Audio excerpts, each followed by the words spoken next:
Yo, welcome to Alpha Omega University. We're back today.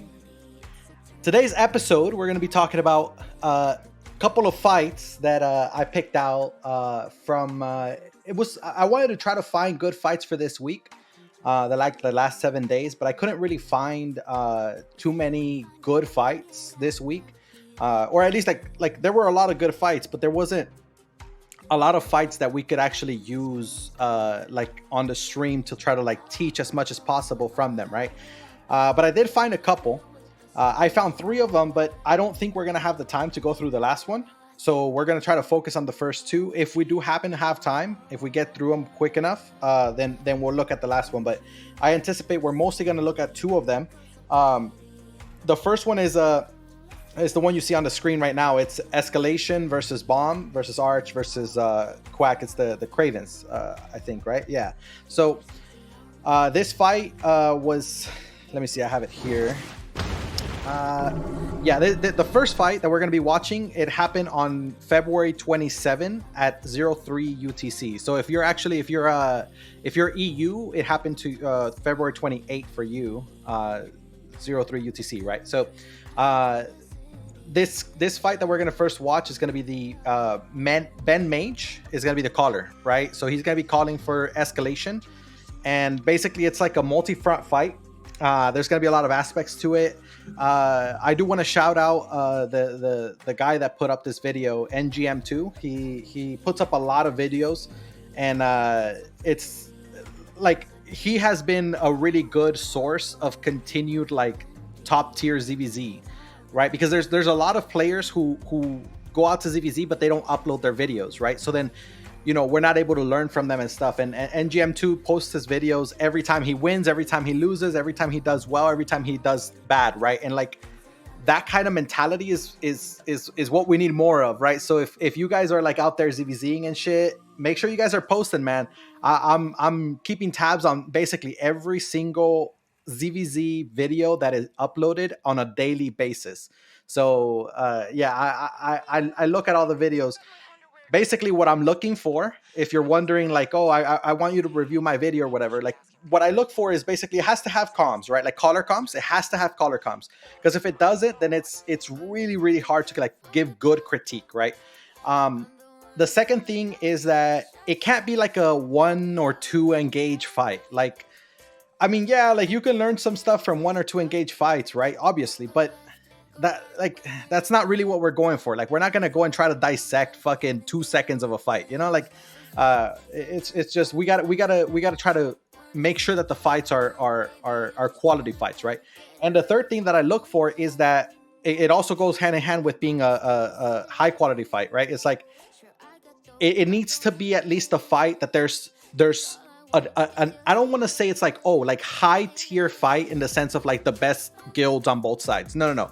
I'm talking about a fight that has the 2 sides are pretty evenly matched, right? So if I see a video of like Escalation fighting against Arch, like I'm not gonna use that. And the reason is because, yeah, sure, there's stuff to learn from it, but like realistically speaking, the skill level between the 2 sides is massive, right? Like it's just too much. So a lot of it has to do with skill level, right? And I'm trying to make sure that we get a fight that is as close to skill level as possible. That's a back and forth, and it has color comps. So that's what I look for.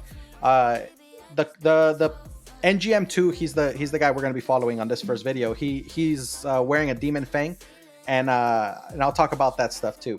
The second fight we're going to be talking about here, let me switch it up for you guys so you guys can see. This fight is one that kind of made headlines, right? This is the fight between Quack. So it was Cravens and Quality Control. They were fighting against Send, and from my understanding, it was Voleurs. I want to say it was Voleurs. Let me see here. Yeah, I'm not 100%, but yeah, I think it was. I'm 99% sure it was Voleurs and Escalation. Right, and so they were fighting in a tunnel, and basically Escalation essentially gets 1 or 2 shotted, and then it's a fight against Voleurs on the other side, right? And although it's like it's a pretty quote unquote straightforward fight, there's a lot of little things in this fight that actually make it a really good case to teach, right? So let me see here. The third one's gonna be, so this is the one that we may or may not get to, right? We'll probably won't, but I'll talk about it anyway. If we don't get to this next fight today, we're gonna definitely get to it next week, right? Because this is a really good fight. So the reason this is a good fight to get through, yo, what's up, Swole Benji? The whole class laughs. Hell yeah. Yo, Latorian, what's up, bro? I wish I was high on pot news. This motherfucker, y'all trolling, bro. All right, so the third video that we probably won't get to, but we'll definitely get to next week, is also Escalation, right? Now, the reason that I'm trying to look at Escalation twice in one day is because the first one is Escalation with their quote-unquote traditional, like, ZvZ force, right? When I say traditional, I mean traditional for them. They've been running a lot of heavy melee, right? And that's basically what they run here in the first video. In the third video actually is from today at 18 UTC. It's Escalation versus Prologue, right? And Del Negro's calling, and for some reason I saw something really odd. Is Escalation ran, I counted like 5 melee DPS in the entire Zerg. So they basically went almost completely full range DPS in this fight, right?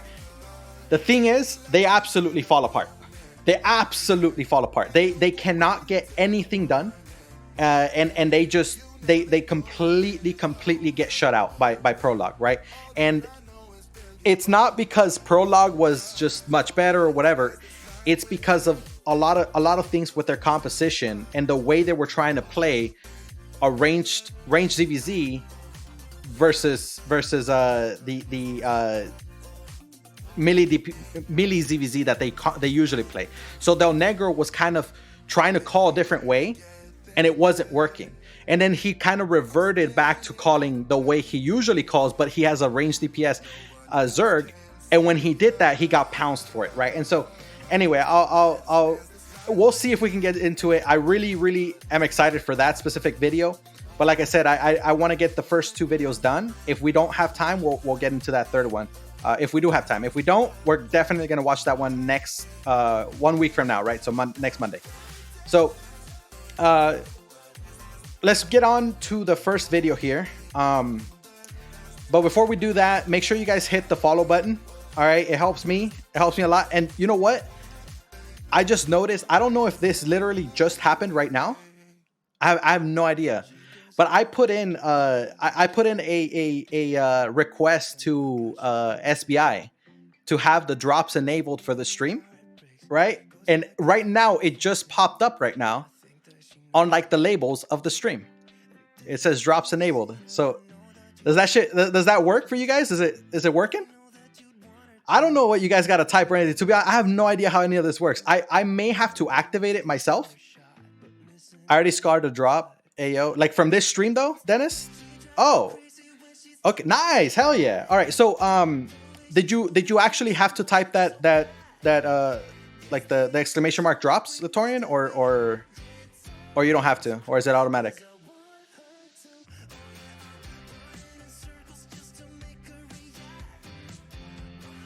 It's auto. Oh, okay. All right. Yeah. Cool. Yeah. So, yeah, because I don't fucking know how to do any of this, but I just saw it popped up right now on the things. That's cool. So we got drops enabled now. There are some people that were kind of complaining. They're like, "Yo, you don't got drops? What the fuck?" You know, it's like, all right. So I looked into it and I got it done. So SBI pulled pretty quick on that. I only put it in like 2 days ago. So, all right, the first video. Now, for these videos, I'm gonna do something here, and you guys are gonna have to bear with me here real quick, because I got Mr. Flacco told me about, on the last stream, he told me about a magic pen, right? Like an application to draw on and shit. And I found something that it's called Epic Pen. I don't know if that's what he was talking about or not, but it seems to work, but it works only when I do a specific thing on like the screen share type. So y'all are gonna have to give me a second here. Figure this out. So this is the first one. All right. Now, I had to test this. I have to test this live to see if it even works. But yeah, it works. It works. All right. So this is the first video. Yeah, I'm gonna put the volume up. Let me know in the chat if the sound is like the music. Should I turn it off or should I leave it on? I'm gonna play it like this for now, but you guys let me know if it's kind of bothering you guys, right? All right, so this is the first fight. Again, Ben Mage is calling, right? Escalation. This was about a week, 9 days ago. 2-1. Shallow east, shallow east. It's just arch. It's just arch. Big defenses on the choke northeast. On the choke northeast. Defense on the choke northeast. Some healer dropper healers for our tanks. Come back south. Come back south. Come back south. Come back south. Come back south. Come back south. Come back south. Lenses come south and rotate west. Rotate west of me. Rotate west of me. Rotate west. So for reference here, Escalation's fighting. They're out south side of the territory, right in Windgrass Terrace. Inside the territory is Arch, and on the far east of the territory is Bomb right now. Quack is not in the zone yet. Zone. Quack is, well, that would be Q, right? Yeah. All right, just take this slow, boys. Take this slow. So one of the things I'm going to critique right off the bat is going to be so we're basically we're going to watch this video like 3 times, right? The first time we're going to watch it, this is right now. The first time we're looking at the caller and what the caller's doing right and wrong. Okay. The second time that we watch this, we're gonna pay attention to what this individual player, so NGM2, what he's doing right and wrong, right? And the third time we're gonna look at it, the third time is gonna be really quick. I'm just gonna show you guys some stuff, and it's gonna be something to do with what NGM2's build is for this fight. Okay, so basically 3 separate critiques and 3 times that we're going to go over the video. So for now, focus on the caller, right? Take this slow. Tanks walk in. Watch out for bombers over the wall. They're looking. Tanks walk in.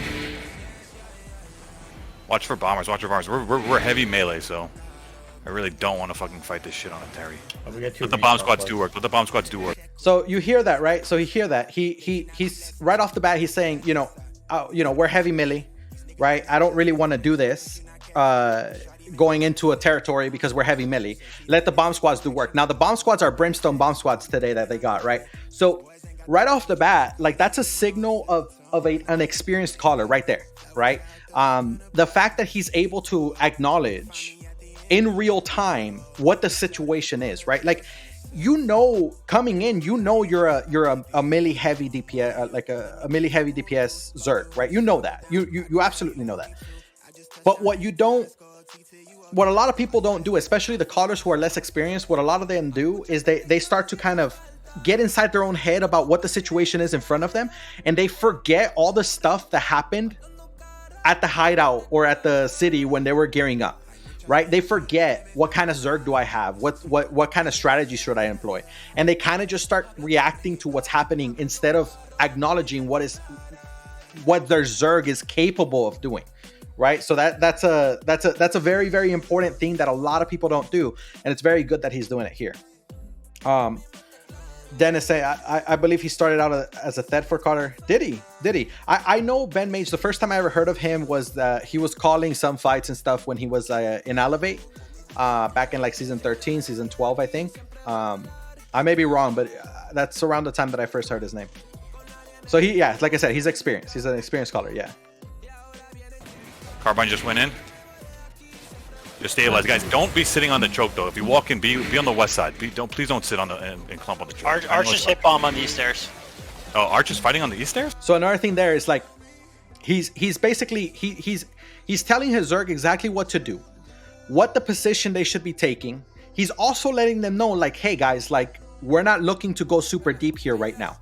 Right? He's still assessing the situation. He's not rushing into it. He's not like, oh shit, I got to get things done right now. He's not flying in there, right? He acknowledges that he's at a disadvantage in the territory with a melee DPS Zerg, right? So he's trying to slow the fight down, and that's an extremely, extremely important skill to have as a caller, right? I cannot tell you how much better a caller will do in a fight by simply slowing things down. Literally, you're playing the fight, you're doing whatever you're doing.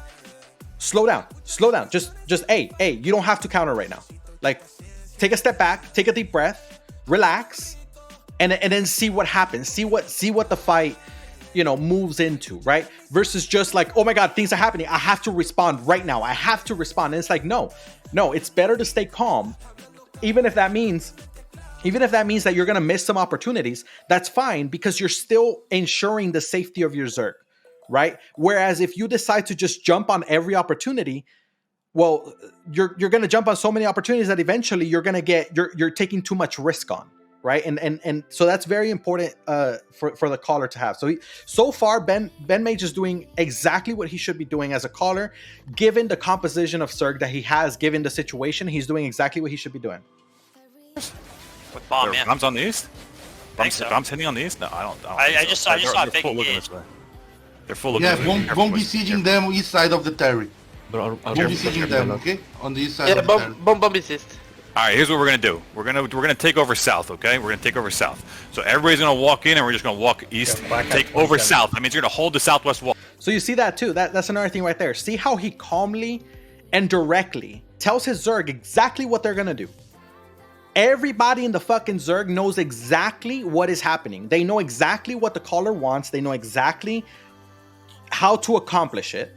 And it's all because he took literally, 3 seconds to explain what he wants to do, right? And so many callers, especially the newer callers, man, that's what they don't do. They don't sit there and explain things to the caller. Now, if you're like engaging, counter engage, counter engage, like if you're on a back and forth, you can't sit there and explain. You just don't have that time, right? You just can't. It's really, really hard.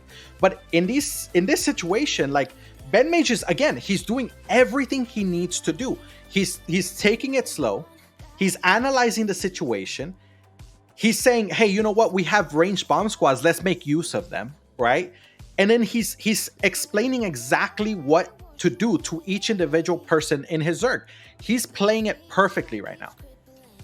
Wall, okay? Hold the southwest wall. Walk in. We're gonna be on the east stairs. East stairs in 5. East stairs in 4. Shallow east stairs. 3, 2, 1. Just shallow on.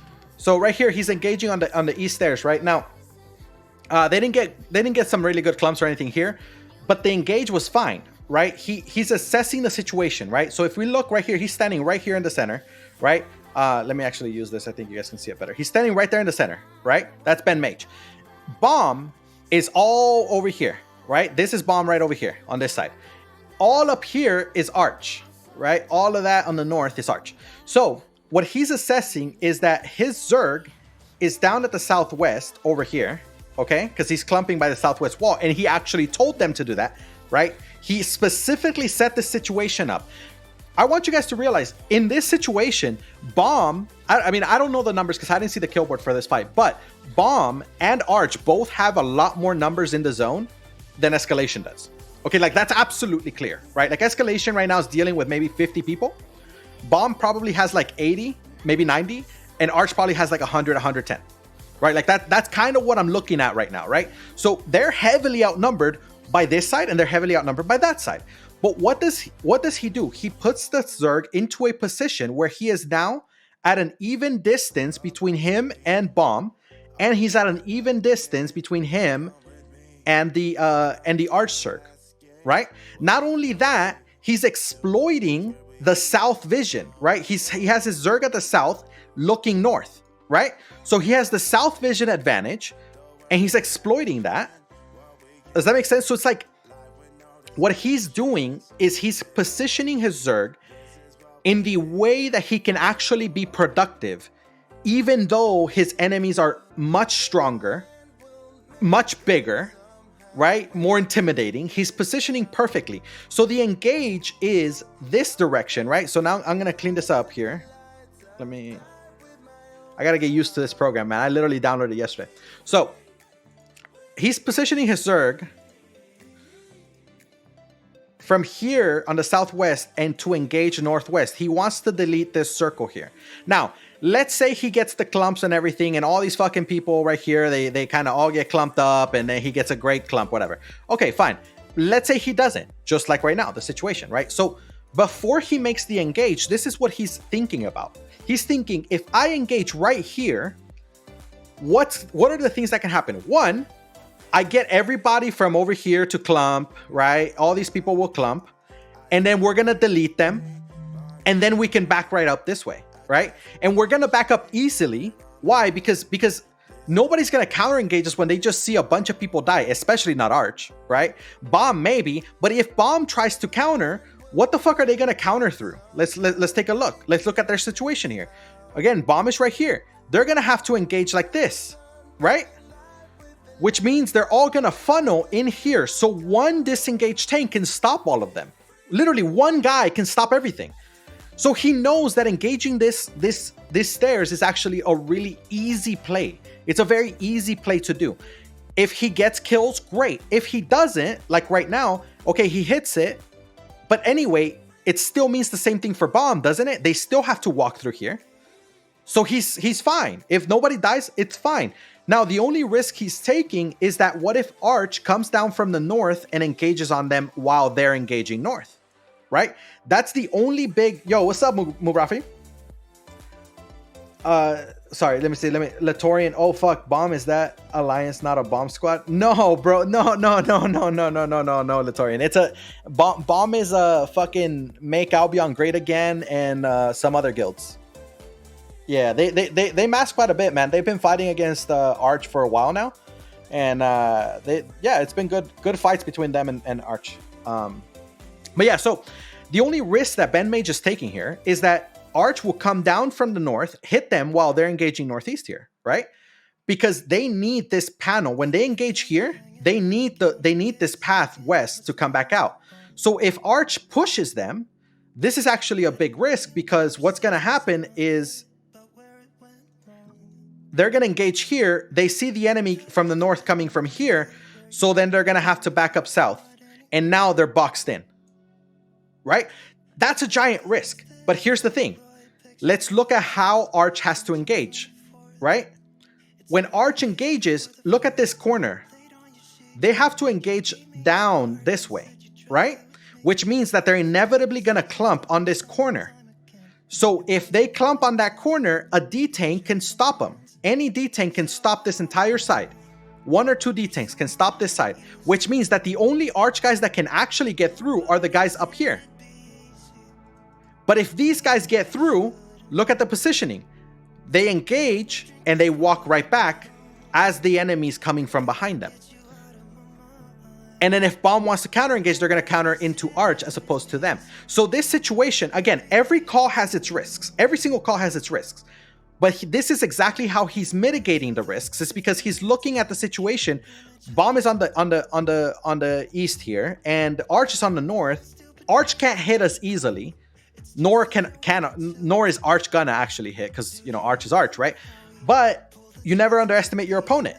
So this is why he moved to the southeast, far southeast, away from Arch, engaged here, right? And let's see what happens here. On their front line, just shallow on their front line. Watch out, it's going to be Bomb countering. Defensive tanks hold northwest and come back south now in this. So they get some kills, right? Center. Come back south to the center. Come south to the center. Just a level 1. We're fine. Come south to the center. Hold this. Now look, right? I know you guys can't see it very well, but right here is all Bomb moving west in. They're trying to do exactly what I just told you guys that they were going to try to do. Southwest wall, guys. We don't have a lot of healers. Defensive tanks stop east now. Stop east. Stop east. What did he just say? Defensive tanks stop east. Exactly the point that I told you guys that Bomb would have to go through. That's exactly the point that he's now saying. Defensive tanks, you have to stop east, right? Stop them at the choke. Stop them there. Don't let them flood us. Don't let them push us out of this zone, right? Again, he's not doing this because he's like reacting to what's happening. He's not reacting to what's happening. He already knew that that's what's going to happen, right? A good caller doesn't make a call without knowing what the next step is, right? And I said a good caller, right? Because there are callers that make calls without knowing what the next step is. There are already callers that do that. But they're not the good callers. The good callers, they tend to do this, where they look at the situation, they know what's going to happen, and they're prepared for it. And this is, so far, like I said, so far, Ben Mage has played this perfectly. He's gotten kills. The party here, maybe one guy is like 80% HP, 75% HP, but beyond that, everybody's full HP. So that means that also a lot of people have defensives. Nobody's wasted many things. You're healthy as fuck. Stop east. Next engage is going to be east again. Defensive tanks, you just keep stopping Arch. We're looking at Bomb in 10 seconds. Hold, guys. Hold. Take space southwest. Take space southwest. Take space southwest. Bomb, walk. Tanks, walk. So now he's walking north, right? He's walking north because he's seeing that Arch backed up. He's seeing that Bomb backed up. He's walking north. And now he's trying to look to see what he can do either north or east. Because if he walks north here, he puts himself in a situation where he can Oh, this is the erase. Where he can go like that, right? And now suddenly he can engage directly east, or he can directly engage north, right? So he's right now, he's looking. He's trying to find out, what should I do? What is the best course of action? That's what he's doing right now. Walk east a little bit. Walk east into them. Walk east stairs in 5. Now he decided. What made him decide? This. That's what made him decide. Because I want you guys to pay attention. This right here is a terrible positioning for the enemy Zerg. Why? Because you have a couple of guys down here. Okay, not a big deal. Some of them are Grove Keepers. They're going to try to stop you. And that's fine. That's why you got Locusts and shit, right? But what's the major point here? The major point is not these guys on the south, but these guys on the north. The entire Zerg is moving northwest. The entire Zerg is moving northwest. And these guys are the ones that are left behind. So he chooses to engage east onto this clump here and get out right back west. Okay? Here's his first mistake. I'm explaining what his situation... Oh, that looks like a happy face. I'm explaining his situation. Okay? I'm explaining his situation, and I'm telling you the way he's thinking. Okay? And I know because I've been in this situation before. Right? I know exactly what he's thinking. He's thinking exactly what I just told you. I engage here east, and then I come back west, and we're going to be fine, and everything's going to be lovely. Right? The problem is that you should never do this. Okay? Like, you should never do this. And by the way, obviously, this is not the first time I watched the fight, the ZvZ, because I had to watch them previously, right? So I know what's going to happen. But what I'm saying is that even when I was watching it for the first time, the moment I saw him do this, I literally said, oh, you're fucked.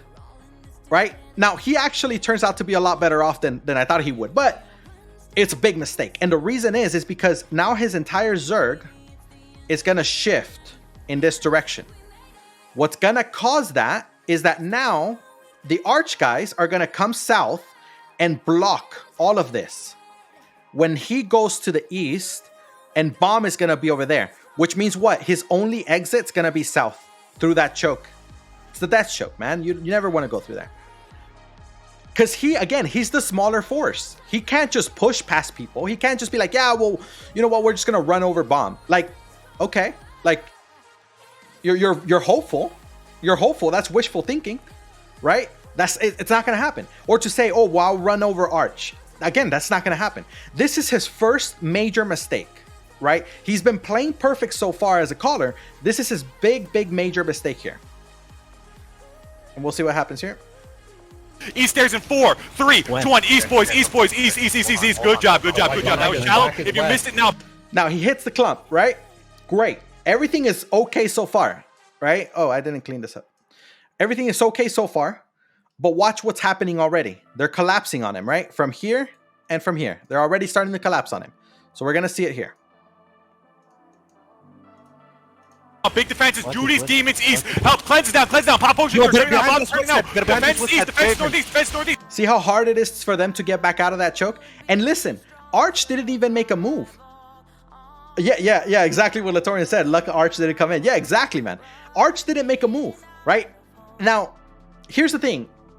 If Ben Mage decided that this was a good engage to take because he's thinking that Arch won't make a move, which they didn't, at least not yet, right? And you can say after he makes the move, you can say, oh, well, look, it was the right call to make because Arch didn't make a move. So he predicted it, so he's a good caller. No, wrong. This is a fucking terrible mistake because you should never, ever put yourself in a situation where the future of your Zerg rests upon somebody else. As a caller, you should always be in control of your Zerg. The moment you give the enemy one opportunity to decimate you, you have already fucked up as a caller. 100%, right? Arch didn't take it, but we'll see what happens. Heals and resets, northeast. Heals and resets, northeast. Walk into bomb east now. Walk into bomb northeast. And now what is he doing? He's doubling down on his mistake. Now listen, he got away with it. Impressively enough, Arch didn't engage. He got away with it. Right now, he can easily walk. He can easily walk west. Easily. And literally, Arch is still not gonna engage him. He'll be totally fine. He got some kills. I don't think he took any deaths there. And you know what? It was a good engage. Free money, right? That's it. But no, he decides to double down on it. And this is one of the problems, right? This is the difference. Okay, remember how I was saying what he was doing was the sign of a good caller, right? This is the difference between a good caller and a great caller. A great caller will not do what he's doing.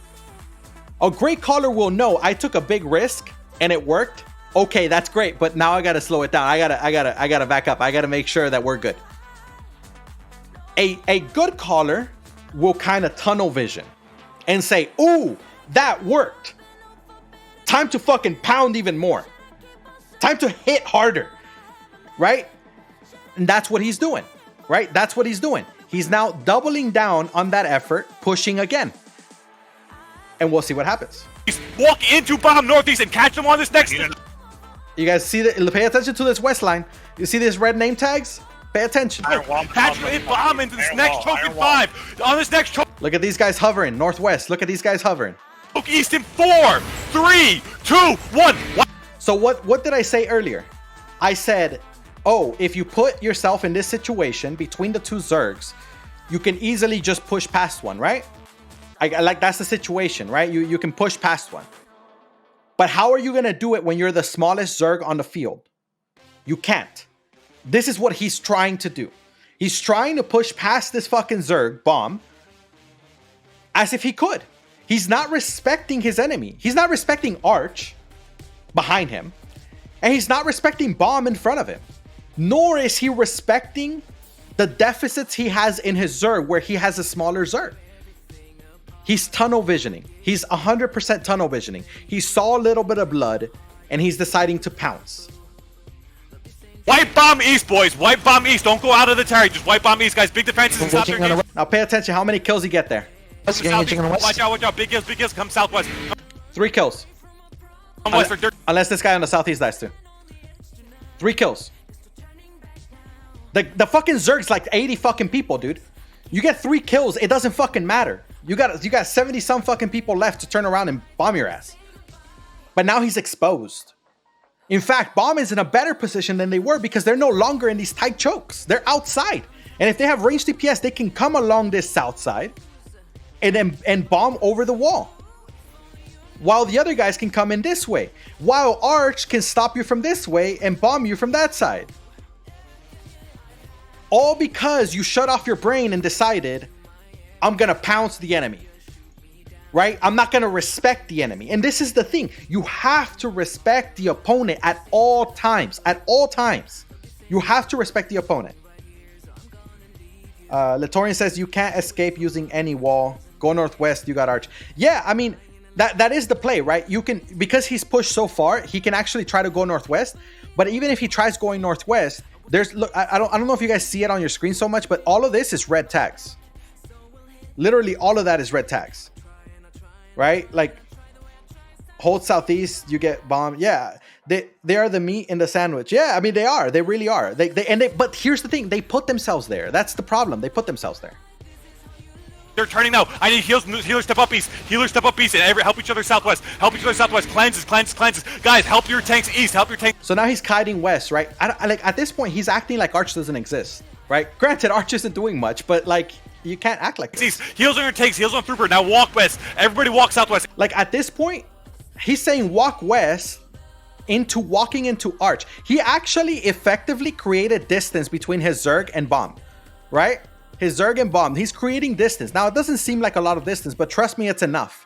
It's enough distance. Okay? Arch is not there yet. So he actually, like the right call to make here is pop a sprint and get the fuck out south. Because the red name tags of Arch are not below this line yet. Which means that they can't really bomb you over the south wall of the territory yet. Right? Even if they're a great Zerg, they're not in position for it. You pop a sprint south and you get the fuck out of that territory, man. But again, shut off his brain, right? He's trying to do too much. He's trying to do way too much at the same time. Everybody walk southwest. Ignore bomb and walk southwest with me. Ignore bomb and walk southwest with me. Defensive tanks, don't let Arch walk into us. Defensive tanks, stop them. We're gonna... So now what is he doing? Walking through the choke west. He's saying, don't let Arch stop us, right? But it's like, what do you, like, Bomb is stopping you from behind. And then Arch is stopping you from the front. And they both have more people than you. Almost double the numbers than you on both sides.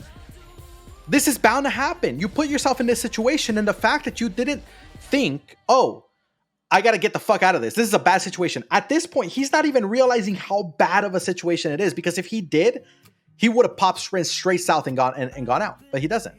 It'll be one tapping Arch. So just watch the name tags here of Escalation, guys, and see how hard it is for them to just walk west. Outside east. No. Look Cravens west. Guys, take over west. Cravens on the west side. So now Cravens appears. Now this was a wild card, right?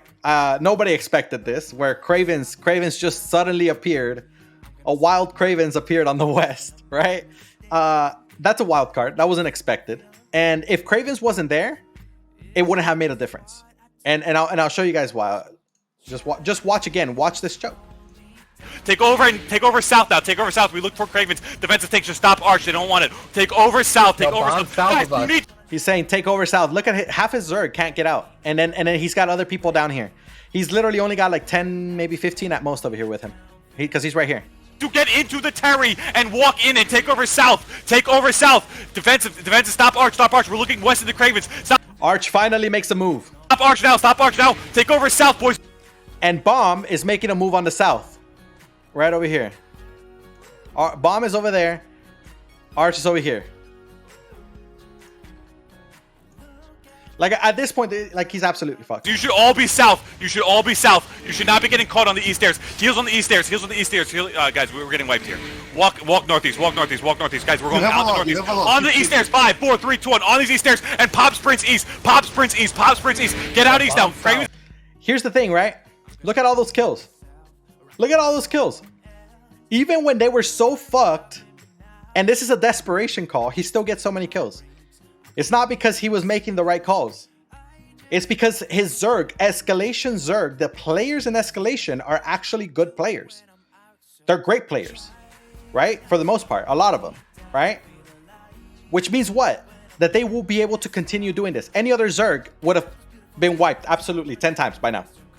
100%, right? This is where I need people to kind of look at Zergs and look at callers and not fuse the two. Don't ever connect both. Just because a Zerg wins fights does not mean the caller is good. Nor does it mean the Zerg is good. Okay? There are two separate components. The caller and the Zerg. One can be good and the other will be terrible. They can both be terrible. They can both be good. Right? In this situation, Ben Mage was doing great. Up until the fight really started. When the fight really started, he fell apart. And then he put his Zerg in terrible situations. But his Zerg is still able to keep him alive, keep his Zerg alive, although they're taking losses, right? You can see right here on the left hand of the screen. So essentially, Ben Mage was doing good. He started fucking up. His Zerg picked up his slack, right? And then we'll see what happens after. This is gonna wipe your backside. Get out east. Any defensive takes Grail. Stop east and walk out the Terry east now. You need to walk out the Terry east. Walk out the Terry east, boys. I don't know what we were doing stuck on the east stairs. Walk out east, boys. So again, look at these name tags, right? They start falling one by one as they're getting caught in the back. Walk out east. Help each other get out east. Healers on the reset northwest. Healers on the reset. I see Bomb. And now Bomb is to the south, directly south, cutting off their retreat. Southwest defensive takes. Stop Bomb. While Arch is still catching their backline on the west. They're completely they're destabilized completely here. Now, here's the thing. He had a choice a few seconds ago. He could have gone northwest out of the territory. 100%. He could have just gone from the East Mage, gone straight north, going in that direction, right? But he chose to come southwest instead. Again, he knows where the enemy is. He just saw them. They just bombed him, right? What it is that he's shutting off his brain. Again, he's tunnel vision. And this is what happens to callers who are not as experienced, right? Is that they tend to tunnel vision a lot, right? They'll tend to, they know. So again, a good caller versus a great caller, right? A good caller knows the situation, right? A great caller will be able to make the proper decisions in a terrible situation. Whereas a good caller tunnel vision and just kind of go with whatever the fuck is going on. That's the main difference between a good and a great caller, right? And right now he's showing that he's a good caller, not a great caller, right? So then we could go on. To south. Stop bombs to south. We need to hit south. We're going to be walking into them south. South in 3, 2, 1. Southeast, run over bomb and keep going down this hill east now. It's going to... Again, what did he say? Run over bomb. Like, at this point, it's delusional to think that you can run over bomb at this point. Absolutely delusional, right? Maybe you can run through them, I guess, but a lot of people are going to die in the way, and even if you get kills, it doesn't fucking matter. Your Zerg's going to be decimated, right? Like, as it is right now. It's already, like, half dead. Going to be down this hill east. Stay a little bit north. Stay a little bit north and walk down the hill east, boys. Walk down the hill. See, no kills. No kills anywhere. They barely even do any damage. East, guys. Walk down the hill east a little bit towards the water bridge. Walk down the hill east. Find me on the screen. Guys, come down the hill east. Defensive take. Stop them west. Stop them west. Stop them west. Hold them west. Hold them west. Hold them west on top of the hill. Hold them west. Take over southeast, guys. You need to keep walking southeast. You need to keep taking over southeast towards the water bridge. Towards the water bridge. So at this point, it's just panic situation, right? But he's saying, let's make it to that water bridge, right? He's saying, let's make it to that water bridge because he's finally making the right decision to basically get out, right? He's saying we make it to that water bridge and we can potentially stabilize, right? But at this point, he's lost so many people in his Zerg. His Zerg is so spread out. It's tough, man. It's really tough, right? To even continue the fight at this point. Honestly, he's kind of telling them to hold his tanks up in the hill, but it's like, dude, like just tell your guys to get through the water bridge. Like, tell them pop a sprint. Don't even try to turn anymore. Just get the fuck out. Just get out. Save the gear, right? And then there's so many Zergs that are like, oh, well, I don't care about gear. You know, it's like, okay, it doesn't matter if you care about gear or not, bro. Like, it's better if you just don't die as much. Like, in general, it's just better, right? And to just suicide for no reason, that's what he's doing at this point. We're going on top of this hill now. On top of no, check. South. Do they have any tanks left? Dennis asking, when this kind of thing happens, tanks tend to get left behind. Defensive tanks. Yeah, I mean, I don't think they do. I don't think they have many tanks left. They might have a couple, but beyond like literally 3 maybe at most, they don't. They don't have enough to do what he's asking them to do. And again, that's another thing. Like, as a caller, you need to constantly like pay attention to your Zerg, man. If you take losses, you need to know where you took losses. Did you take losses in DPS? Did you take losses in tanks? Like, where did you take the losses, right? Like, that's very, very important. Southwest hill in 5. Southwest hill in 4. So he's still trying to engage. 3, 2, 1. Bottom of the hill and take over the water bridge, boys. Bottom of the hill and cross the water bridge southeast. Cross the water bridge southeast. So now this is actually a correct play, actually, right here, right? He engaged southwest just to make space to go through the south. This is the correct play. The problem is that it's just so late. Right at this point, it's just so late. If anything, like at this point, it would probably even be better to just say everybody get out, and probably more people would just live if you just say that. Make it easy for our healers. Cross this water bridge southeast, boys. If you died for gear, come back. Cross the water bridge now. Everybody needs to get across the water bridge. You guys So you see how grouped up this Zerg is still? It's amazing, right? This is the quality of players that he's calling for, right? Any other Zerg would have completely like separated and you know, the cohesion would have been 0, right? This is why when we talk about like Escalation being the best Zerg in the game, it's because they really are. Pound for pound, player for player, they are the best Zerg in the game right now, right? And it's because of this, man. Other Zergs can't do this. In this amount of pressure, so many other Zergs would have broken 10 times. They would have just fucking left or gone around or done some other shit, not followed calls. But the Zerg is still following calls, even though the Zerg knows, because again, they're good players, right? They know Ben Mage have made many mistakes at this point. They know 100%, but they're still following the calls, and that's the discipline. And that discipline is the difference between, you know, an average Zerg and a good Zerg, right? Like, discipline is extremely important. Don't fucking complain about no healers if you're not coming as a goddamn healer. Walk east over the water bridge now. Walk east over the water bridge. Walk east over the water bridge. You know we have no healers, guys. You know we have no healers. Walk east. So he's saying walk east, but now these guys are walking west for some reason, right? Like, this is where the cohesion starts to get lower, right? People are doing some stupid shit, right? But his calls are fine right now. Walk east. Walk east. Walk east. Get off the fucking choke. So at this point, they kind of so like basically I'm gonna show you guys like the entire time right here. They stay for a long time at this bridge, and basically all he's saying is kind of like, oh, we gotta regroup, right? And it's like he's right. They should regroup, right? But at the same time, it's like I think he was just taking a moment to take a deep breath and relax, right? And he really because he kind of quote unquote regrouped for quite a bit of time, right? So let me skip up to the next part here. Yeah, so right here they're back southwest of the territory. They rotated around, and then now they're gonna engage again. Which, by the way, taking a moment away from the fight to take a deep breath as a caller is a very good thing.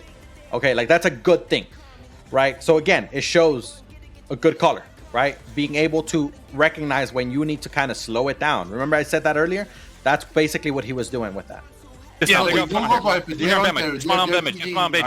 look north towards the Terry, on the choke east, and now look west. We're going straight west of the Terry, on top of the hill, in 5, north, 4, 3, 2, 1, a damage on top. So he's engaging here the northwest, the bomb guy's northwest, right? He sees a bunch of deaths on the east. The blob, I want you guys to pay attention to this blob, right? A blob is very, very important because if the blob centers around the most amount of people, right? Where the center of all the people, right? So if there's a center here and the center of the blob is like right around where my cursor is, and you're to the far west of the blob, that means that there's a lot of fucking people on the east side of that blob, right? Which means you should have some scouts over there.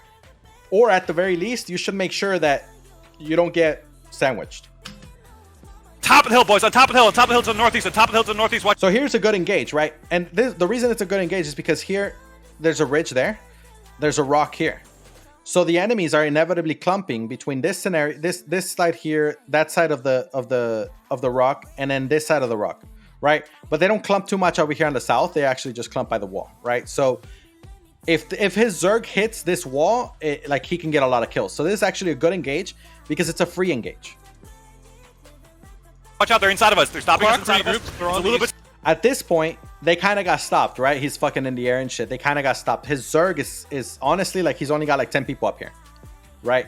For some reason, his Zerg didn't follow the call. He needs to just pull back at this point because he blew cooldowns. He blew E's of some people. He also blew a bunch of fucking boots, right? He's in kind of danger zone right now because remember, he has the smallest Zerg. That's the problem. So right here, he should just be pulling back. Slow. They're turning. Pop potions, and when you need to turn southwest. Pop. So look at what he's doing. So he's standing right here, and he's still moving to the west into them, right? So that's a problem because again, you should just be pulling straight south. And now he's getting flanked right here. That group that was northeast of the rock is now on the east, and the other group is gonna come around this way, right? So like you can't become the sandwich, like not again.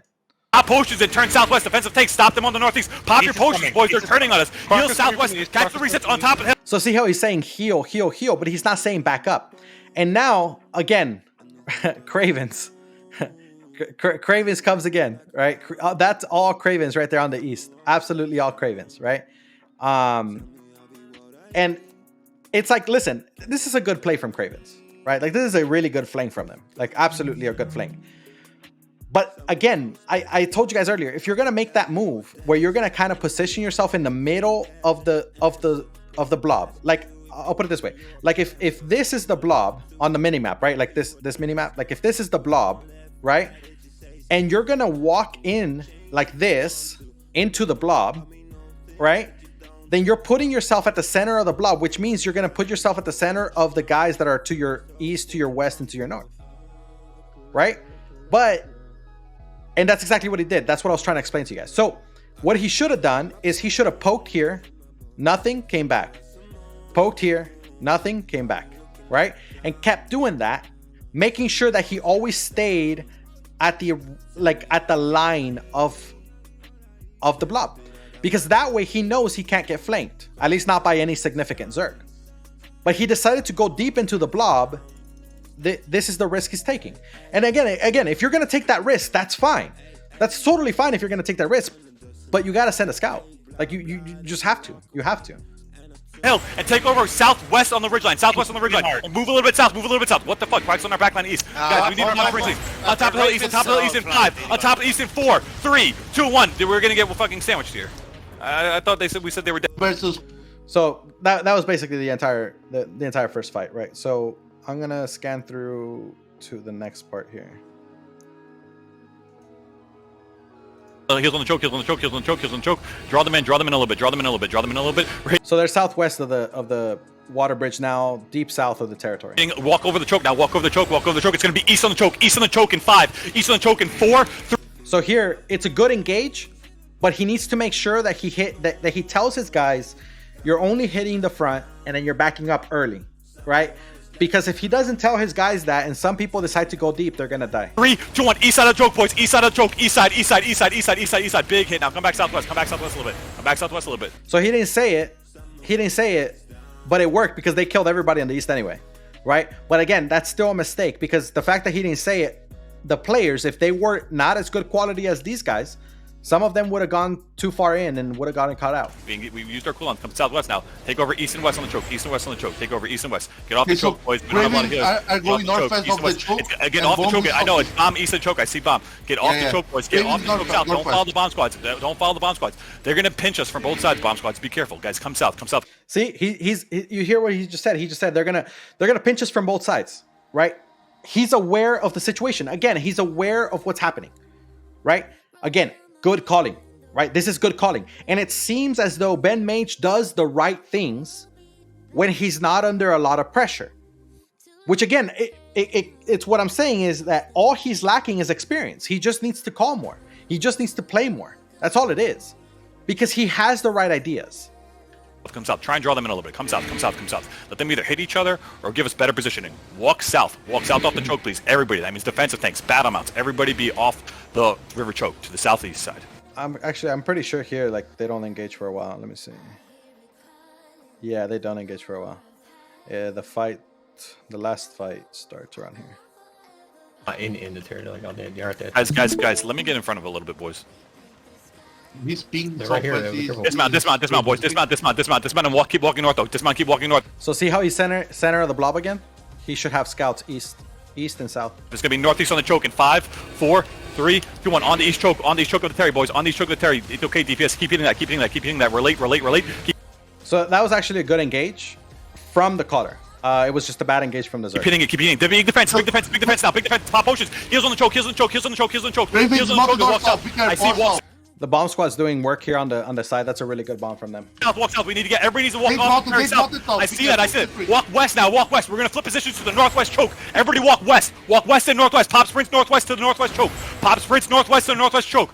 See how the blob? He's in the center again, and he doesn't have scouts anywhere. Pop sprints northwest. As they come up, just pop your sprints northwest, boys. You need to cross this water choke to the northwest. You have to cross the choke to the northwest. Everybody cross the choke to the northwest. Everybody cross the choke to the northwest. Help each other flank tanks. Oh, you know what? He goes through that bridge here northwest, and then he goes and mounts up and does some other shit again. Hold on. He does that a lot in this fight. I think we're over here. It's okay. I got guys. Be west. Guys. Hold west. See, they're looking. They are fighting bomb on the bridge. On the bridge now. They are fighting bomb. On the water.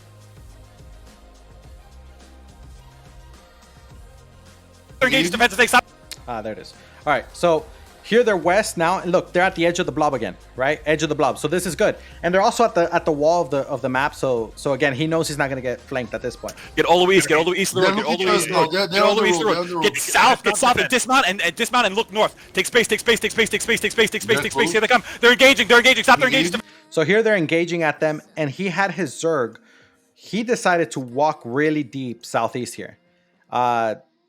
To be honest, I think he got a little too greedy trying to cut them off from the southwest wall.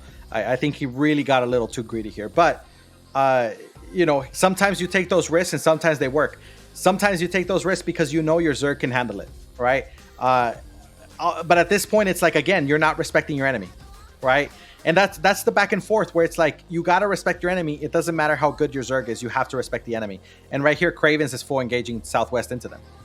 Defensive tanks, stop engaging. We're engaging northeast in 5, northeast in 4, 3, 2, 1. Northeast on the road. Jumping damage northeast on the road. Fucking send that. So that's a beautiful engage here, right? Down the middle. And it completely collapses the east and west side. Shit, northeast and take over southeast because bombs are right behind them. Keep kiting east, guys. Keep kiting. So here's the mistake, right? Everything was good so far. He was taking risks, right? But again, it's like he trusts his Zerg. and that's understandable with Escalation Zerg, right? Some risks are okay, but what he started to do now is again, he has pressure, and suddenly he tunnel visions, right? So what he does here is he has a great engage coming here to the northwest or northeast, and then he goes southeast into him. Now, he doesn't realize that means that the enemy, he's acting like all of these guys are dead. He's acting like he completely killed their entire Zerg. It's like, dude, you killed maybe 15 people, right? It's like you see a giant clump like that, and it's very easy. Like, I'll show you guys here. Let me bring it back.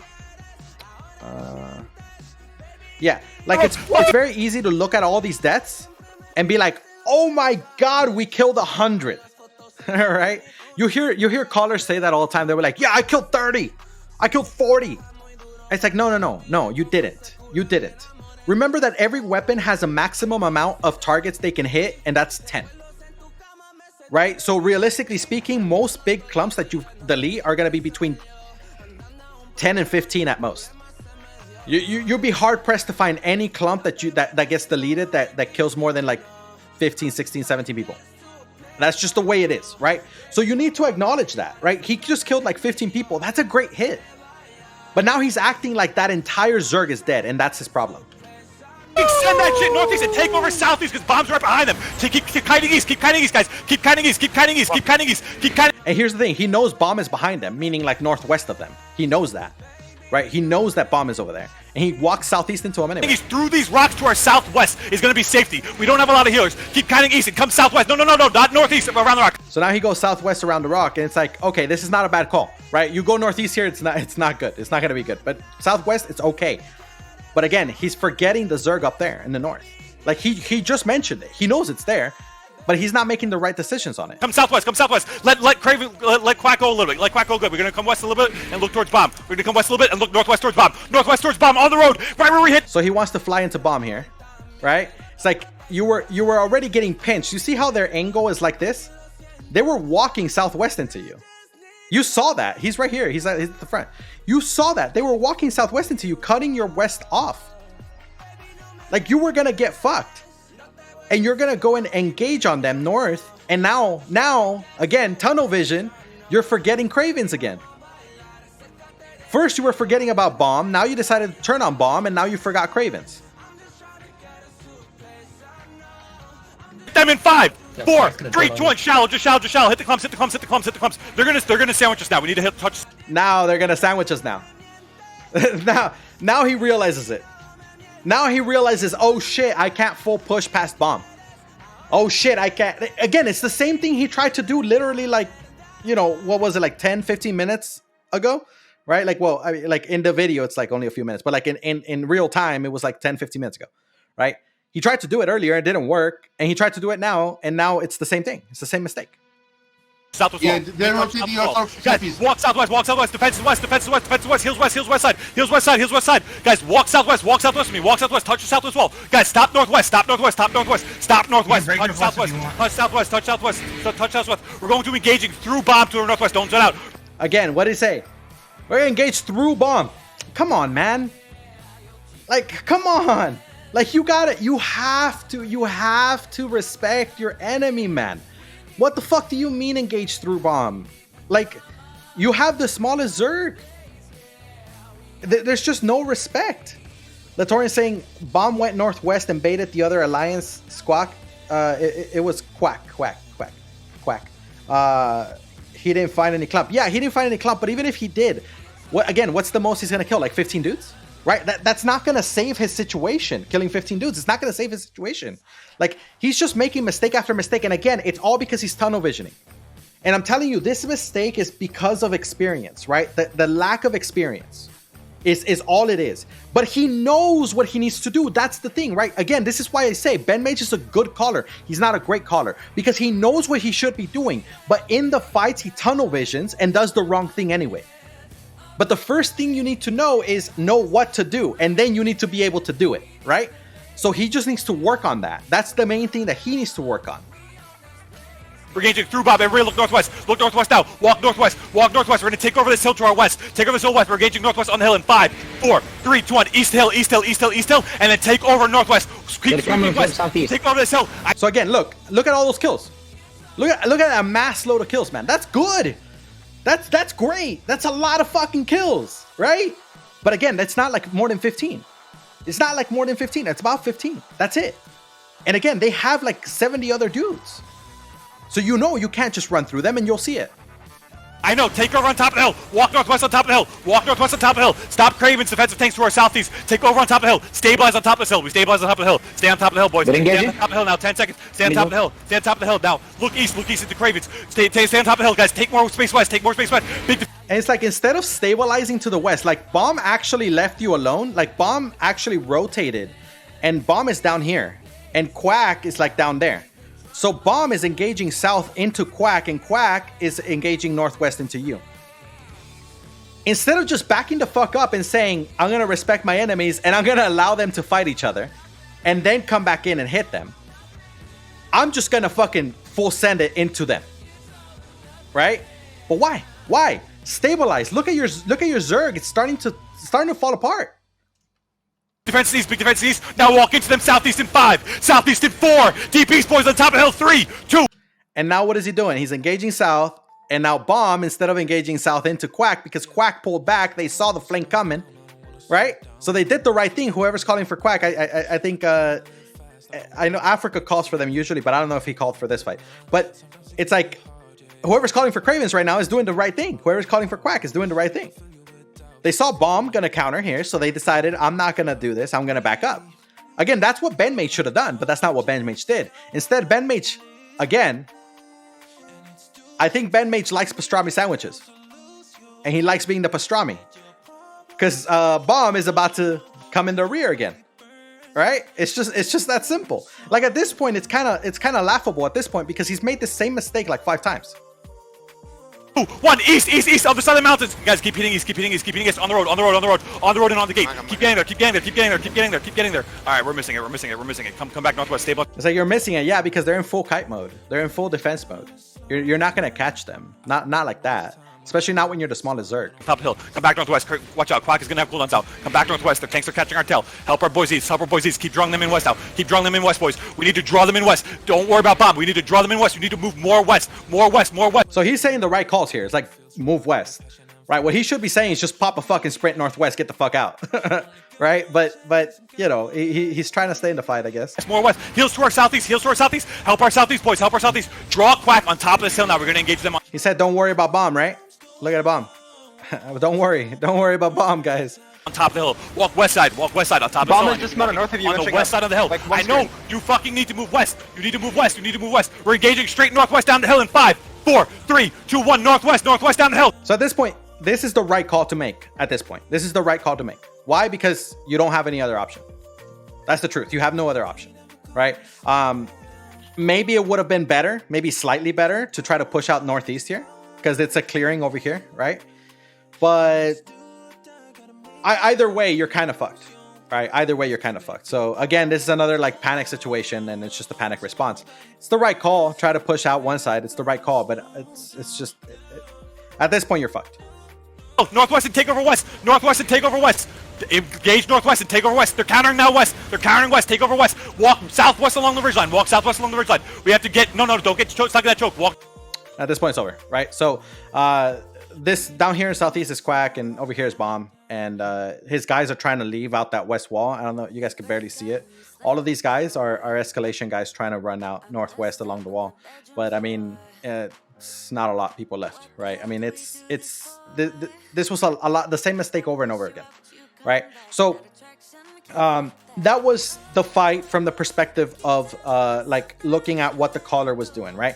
Now, this next time we're going to watch the fight, we're going to watch it a lot faster, and we're just going to look at what the player himself is doing, right and wrong. And we probably won't watch the whole thing for the player. We're probably just going to watch a little bit of it, and then I'm going to show you guys one more thing about the player. Some healer, drop a healers for our tanks. Come back, South. And you guys have any questions or anything, just drop them in the chat, because I am reading chat, so I'll respond to you guys. Come back south. Cleanses, come south and rotate west with me. Rotate west side, boys. Hold cooldown now. Yeah, yeah. All right, just take this. Watch for bombers. Watch for bombers. We're heavy melee, so. So here, let me see. Yeah. Bombs on the east. Bombs He's just staying back here Boom, boom. in the west. the southwest wall. Walk in. So Walk in. here he's saying walk in. Look what he did right here. You see that? I just caught it. Like, pay attention to his movement. I want you guys to pay attention to his movement. Movement is very important in this game, and so many people do this same shit, and I have no idea why. Hold the southwest wall, okay? Hold the southwest wall. Walk. All right, he's walking east, right?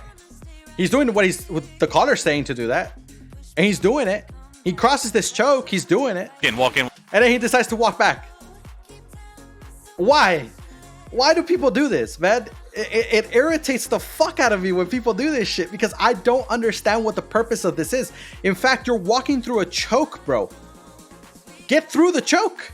Like, why would you fucking dance on the choke like this, going back and forth? It doesn't make any sense, right? When you're walking through a choke, walk through it. Commit 100%. Unless you see like a full-blown engage coming or something. But like the caller will tell you that, right? Chokes are death. Yeah, but this guy wants to dance in it. And walk in, walk in. And by the way, NGM2, he's actually a pretty good player, right? So what I'm actually saying is this is a mistake that even good players make, man. Like, I'm not saying I don't do it.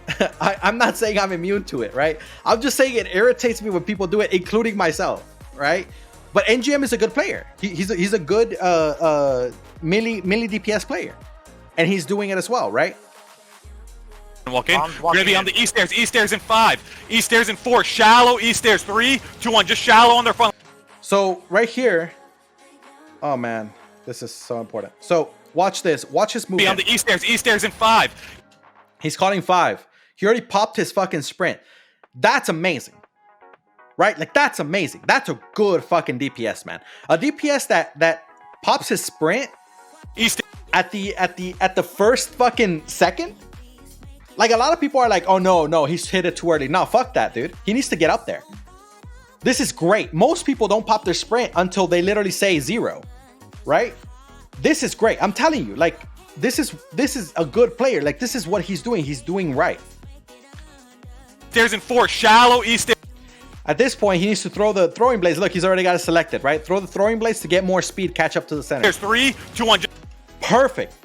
Now he's gonna come in perfect on time. He already popped his fucking stalker jacket, right? I think it's a little early for that, but that's okay, right? Better early than late, right? So everything is popped perfectly. This engage from NGM is absolutely perfect. Absolutely perfect. The only problem is this fucking guy, this fucking asshole with his bedrock mace, all right? Just fucking ruining everything. All right? Just absolutely ruining everything. But here's the thing. What does he have on his helmet? He has a fucking assassin hood. I hate assassin hood. And I'm going to explain something later. I hate assassin hood. But if he had a knight helmet, then he would have got there. And it would have been perfectly fine. Because guess what? His boots make him invulnerable to stuns, slows, and roots, right? His helmet would make him invulnerable to knockbacks and knockups. So essentially, between a knight helmet and his Graveguard boots, he would be literally unstoppable. And being that he's a good DPS, it means that he's gonna hit every fucking clump, and there's nothing you can do about it. There's nothing anyone can do about it. Unless there's like a Dustweaver armor on the ground that purges his boots or something. But no, he decides to run Assassin Hood. So, this is what happens. Just shallow on their front line. Just shallow on their front line. Watch out. It's going to be bomb countering. Defensive tanks hold north. And he still hits his E, which is fine. And he gets kills because he's back here. And that's good. But he would have done a lot better over here. West and come back south now in the center. Come back south to the center. Come south to the center. Just a level 1. We're fine. Come south to the center. Hold the southwest wall, guys. We don't have... Popping Assassin Hood. Right? And look, this is a reason I don't like Assassin Hood. Look at the Assassin Hood and look at what he's doing. He's channeling. He's on the south. He's channeling. He's vulnerable. He's not looking at the enemy. He's not getting in position for anything. He's just sitting here channeling. You know, when I play, I usually play heavy mace, and I you know, I use snare charge, I use the silence pool, all that shit, and the E silence, right? I always, whenever I see anybody channeling a fucking assassin hood, man, I just drop a silence Q on them, and it stops their fucking assassin hood channel, and it fucks up all their cooldowns, and then they miss the next engage, and all I did was literally drop 1 Q on them. And now suddenly they're completely out of sync with the rest of the Zerg, man. It's like Assassin Hood is just so bad, man. And again, I'll explain even more in a minute. A lot of healers. Defensive take, stop. His E is ready now, but useless. Yeah, you're right, Latorin. Heavy Mace for the win. Yeah, dude, Heavy Mace is amazing. He uses it for Stalker. The Assassin Hood, he uses it for Stalker. I mean, maybe he uses it for Stalker. Maybe he uses it for the boots. Maybe it doesn't matter. It doesn't matter what he uses it for. Because at the end of the day, what you're trying to do with this assassin hood is you're trying to get more DPS out, but you're not doing more DPS, and I'll show you guys in a second. Stop east now. Stop east. Stop east. Stop east. Next engage is going to be east again. Defensive tanks. You just keep stopping arch. We're looking at bomb in 10 seconds. Hold, guys. Hold. Take space southwest. Take space southwest. Take space southwest. Bomb. Walk. Tanks. Walk east. Walk east a little bit. Walk east into them. Walk east stairs. East stairs in 5. East stairs in 4. 3. 3. He already popped his sprint. He already popped his W at 3. I mean, this guy is amazing. 1 east boys. East boys. 1, and he's right there next to the clump. Right there next to the clump, he already popped his Stalker. I mean, it doesn't get any better than this, man. Like, this guy's doing everything right. It's just his Assassin Hood. It's east. Good job. That was shallow. If you missed it now, big defense. And look at that. Immediately walks right back. The enemy Zerg comes in, immediately walks right back. Amazing Amazing play from this guy. Just do these demons east. Help, cleanse down. Pop potion. Now, he still got caught, but that's not his fault, man. They need a Locust here. That's not his job. That's somebody else's job. If I was him right here, I would pop that gig, though. Just because you don't know what the fuck's... Like you don't know if you can only trust your support so much, right? I would pop a gig right now. Defense northeast. That's real fucking brave of him to not pop it, to be honest. Heals and resets northeast. Look, oh shit, what happened? Assassin Hood. He tried to use the Assassin Hood. I think he got the ego electricity shit. Right? The ego electricity shit. Man, it's absurd. It's absurd. Assassin Hood is just garbage. But anyway, look, I'll keep going. Northeast. Walk into bomb east now. Walk into bomb northeast. And now he says walk into bomb, and look what he's doing. He's now hesitating. He's walking back and forth. All of this. Why? Because his Assassin Hood got canceled. So now his entire synchronization with the way he plays is completely off balance. All because somebody fucking interrupted his Assassin Hood. Catch him on this next choke. Catch him in bomb into this next choke in 5. On this next choke. 5, he popped his fucking thing again. See, this motherfucker's on repeat, man. He hits that shit, man. He's on point. East in 4, 3. Boom, 3. Look at that throwing blades. My God. 3, 2, 1. 1. Hey, bomb east, boy. I mean, he was in the air. You can't blame him for that. But then again, you can, because he should have a fucking Nihilm, right? See? You see what I'm talking about? That's what it is, man. Just wipe bomb east. Don't go out of the terry. Just wipe bomb east, guys. Big defenses. I mean, he tried to hit. He only hit 2 of the E's. He didn't hit the 3rd one. And this is why I don't like Demon Fang. Because people say, oh, well, you get to channel it 3 times. That's great. No, it actually makes it more interruptible, man. And then you split your damage, right? And that's the kind of shit that happens. This was not his fault. It was more the fault of the weapon that he chooses to play, right? It's just the way it is.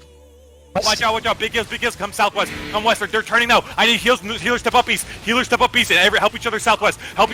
Cleanses. Guys, help your tanks east. Heals on your tanks. Heals on Trooper. Now walk west. Everybody walk southwest. Ignore bomb and walk southwest with me. Defensive tanks, don't let Arch walk into us. Defensive tanks, stop them. We're gonna... See that Q to jump through the last little bit just in case? That's beautiful. That's beautiful. Because how many times do you die in a little choke just because it was like a split second?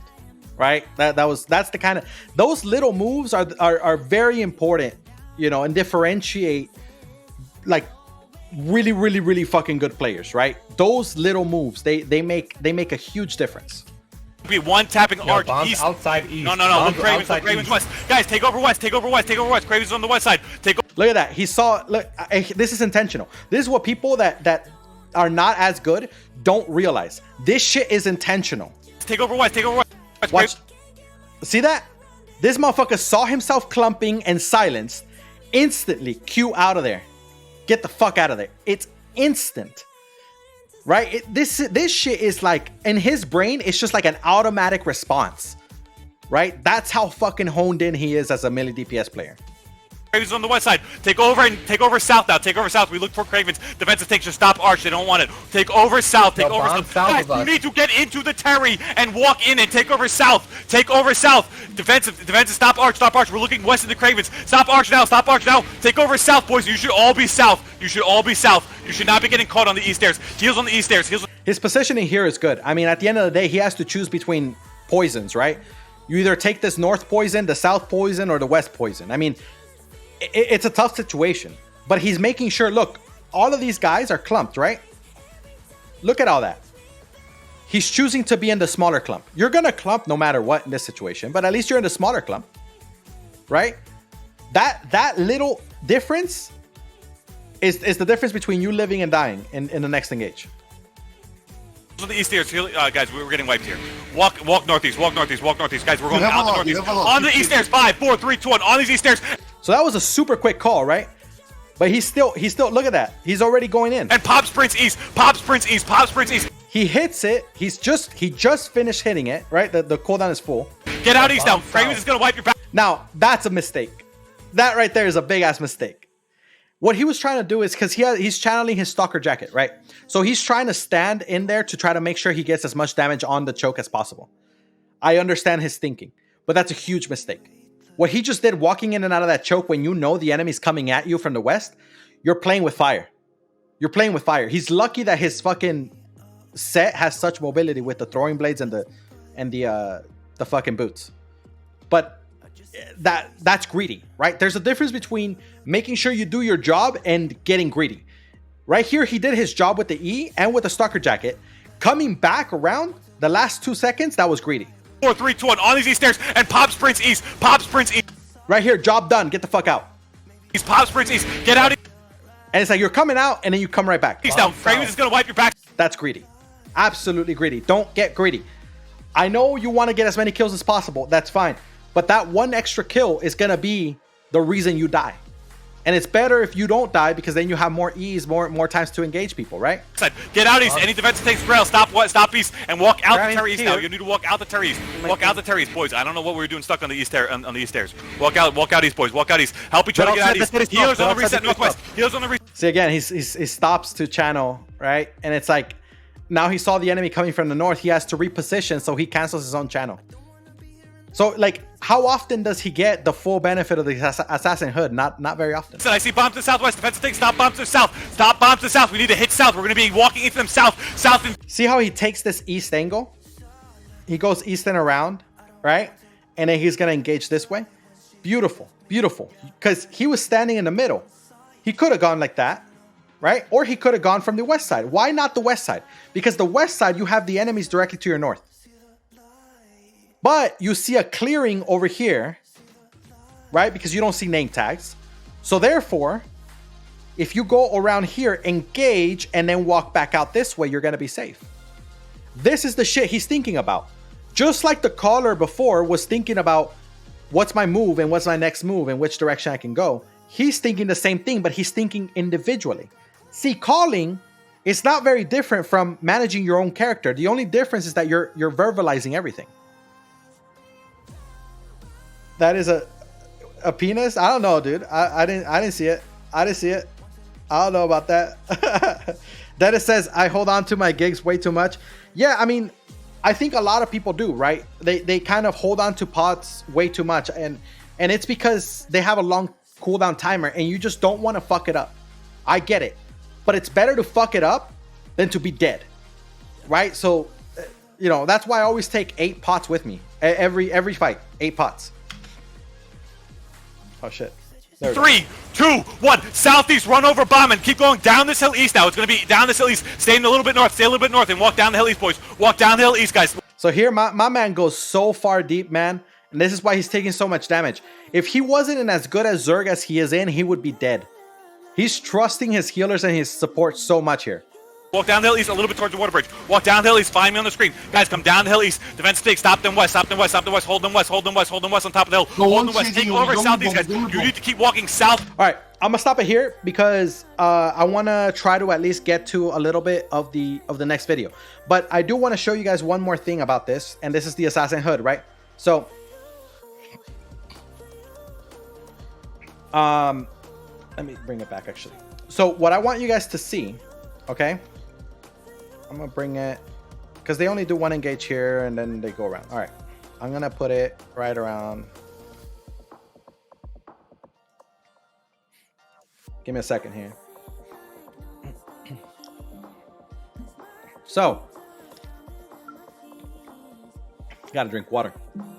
All right, so what I want to show you guys, the benefit of Assassin Hood, right? The benefit of Assassin Hood is you're gonna do more damage because it resets your E, because it resets your Stalker Jacket, I guess, and other things, right? Okay, that's a big benefit.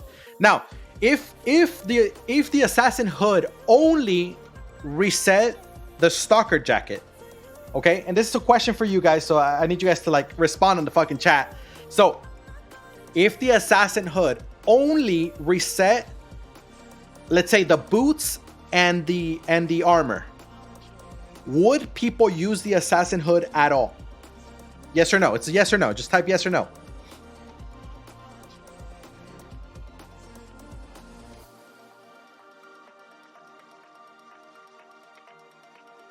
No, not at all, right? So that's the thing. the other guys didn't respond. So that's the thing, right? So it's like, if it only reset the other pieces of armor and not anything on the weapon, people wouldn't use it. Latorian says, I wouldn't use it in any situation. Actually, I understand what you wouldn't do. I'm saying it if you think other people would use it at all, right? Hotita Dota says, depends if you talking about small scale or ZvZ. It doesn't matter. It doesn't matter. It doesn't matter.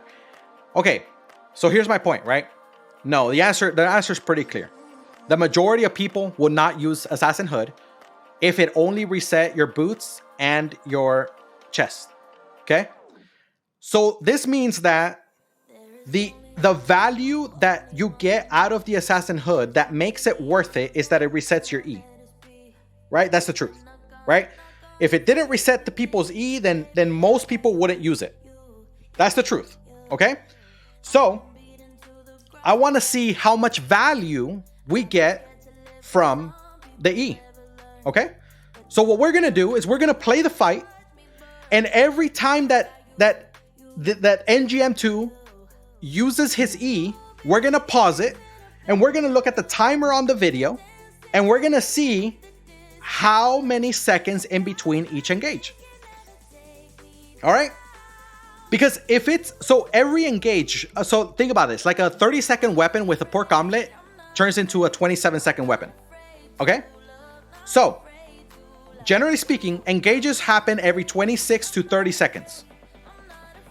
But, let's see how much value NGM2 is getting out of having a 20-second weapon and Assassin Hood. Let's see how much value he gets out of that.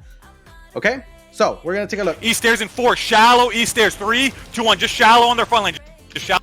All right. So, he tried to use it there, right?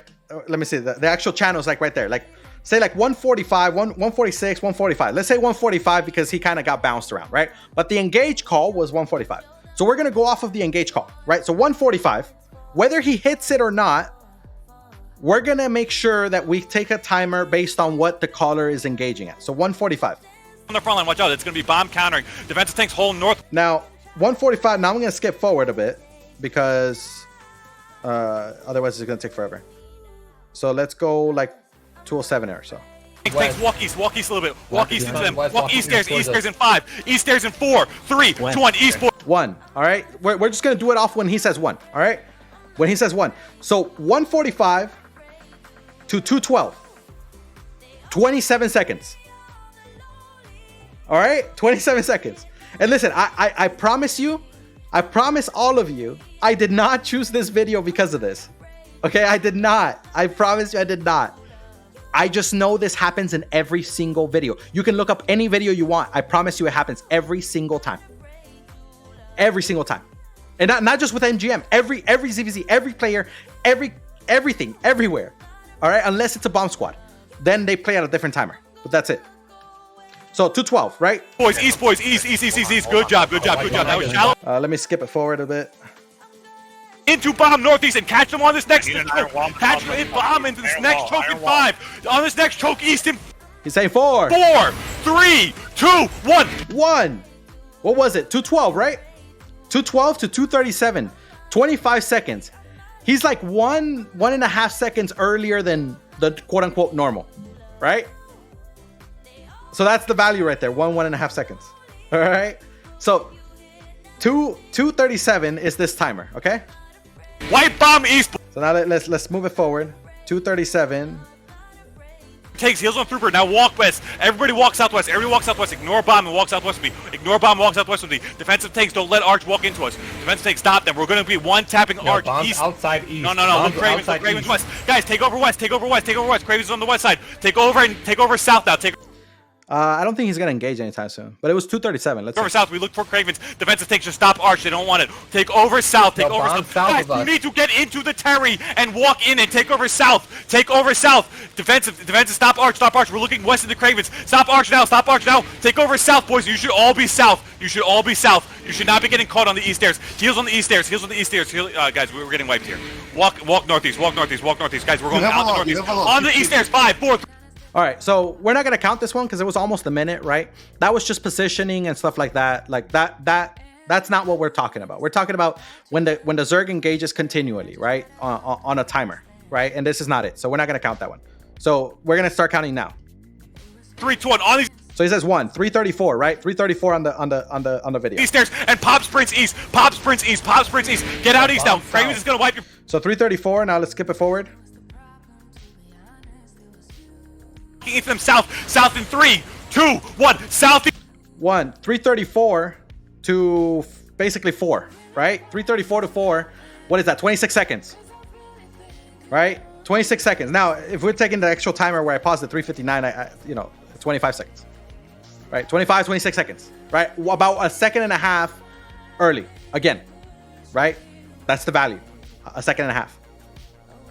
So again, we're gonna go off of let's say the 359. Please run over bomb and keep going down this hill. Let me move it forward here. Check southwest hill in 5, southwest hill in 4, 3, 2, 1. Bottom of the 1. So what was it? 359, right? And we're at 426. 27 seconds. 27 seconds. Hill and take over the water bridge, boys. Bottom of the hill. And this is when they take a break or whatever. I can even show you guys the other part towards the end.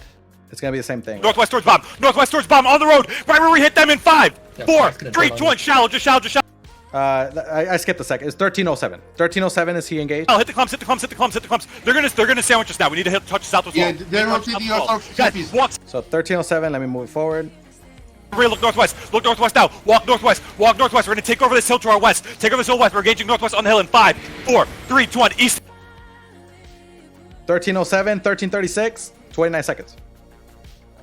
All right. I mean, I can keep doing this. I can literally pull up any video of anybody using fucking Assassin Hood. I promise you, it's gonna be the same story.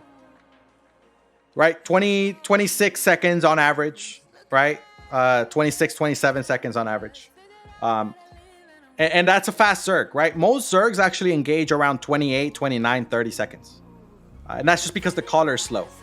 Right, but Ben Mage is actually a pretty good caller. He calls pretty quick, so that's good. He calls on time, is what I should say, right? So he does a good job. He does as good a job with timing as a caller can do, right? What I'm saying is this is as good as it gets, and it's literally 26 seconds on average, 27 seconds on average. So tell me where the benefit of using Assassin Hood is.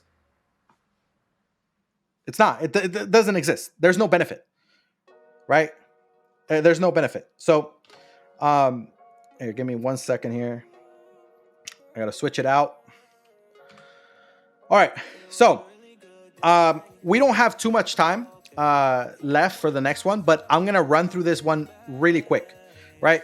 And this one we're only gonna look at the caller perspective. This is the Quack versus Escalation and Volures, right? Quack versus Send. This happened when was it? Fucking February 23rd, right? This was well played by Africa, very well played by Africa, but at the same time it was played badly by Escalation on this fight. So we're gonna run through this one fairly quickly, all right? And again, and if you guys have any questions or anything, just let them know in the chat. But yeah, Assassin Hood is garbage. Stop using it. All right, let me see. All right, so here Cravens is in the tunnel. They're going southwest. They're going southwest. Up here we have Volures, and the entrance to the tunnel is down there, like far southwest, right? And holding the entrance to the tunnel is Quality Control, who is allied to Cravens, and below them southeast, like the tunnel southeast. I can't show you because he has the minimap block. But down there is Escalation, and Escalation's engaging them right now. And because Escalation's engaging them right now, Cravens is moving southwest to aid them. All right, so that's what the situation is right now.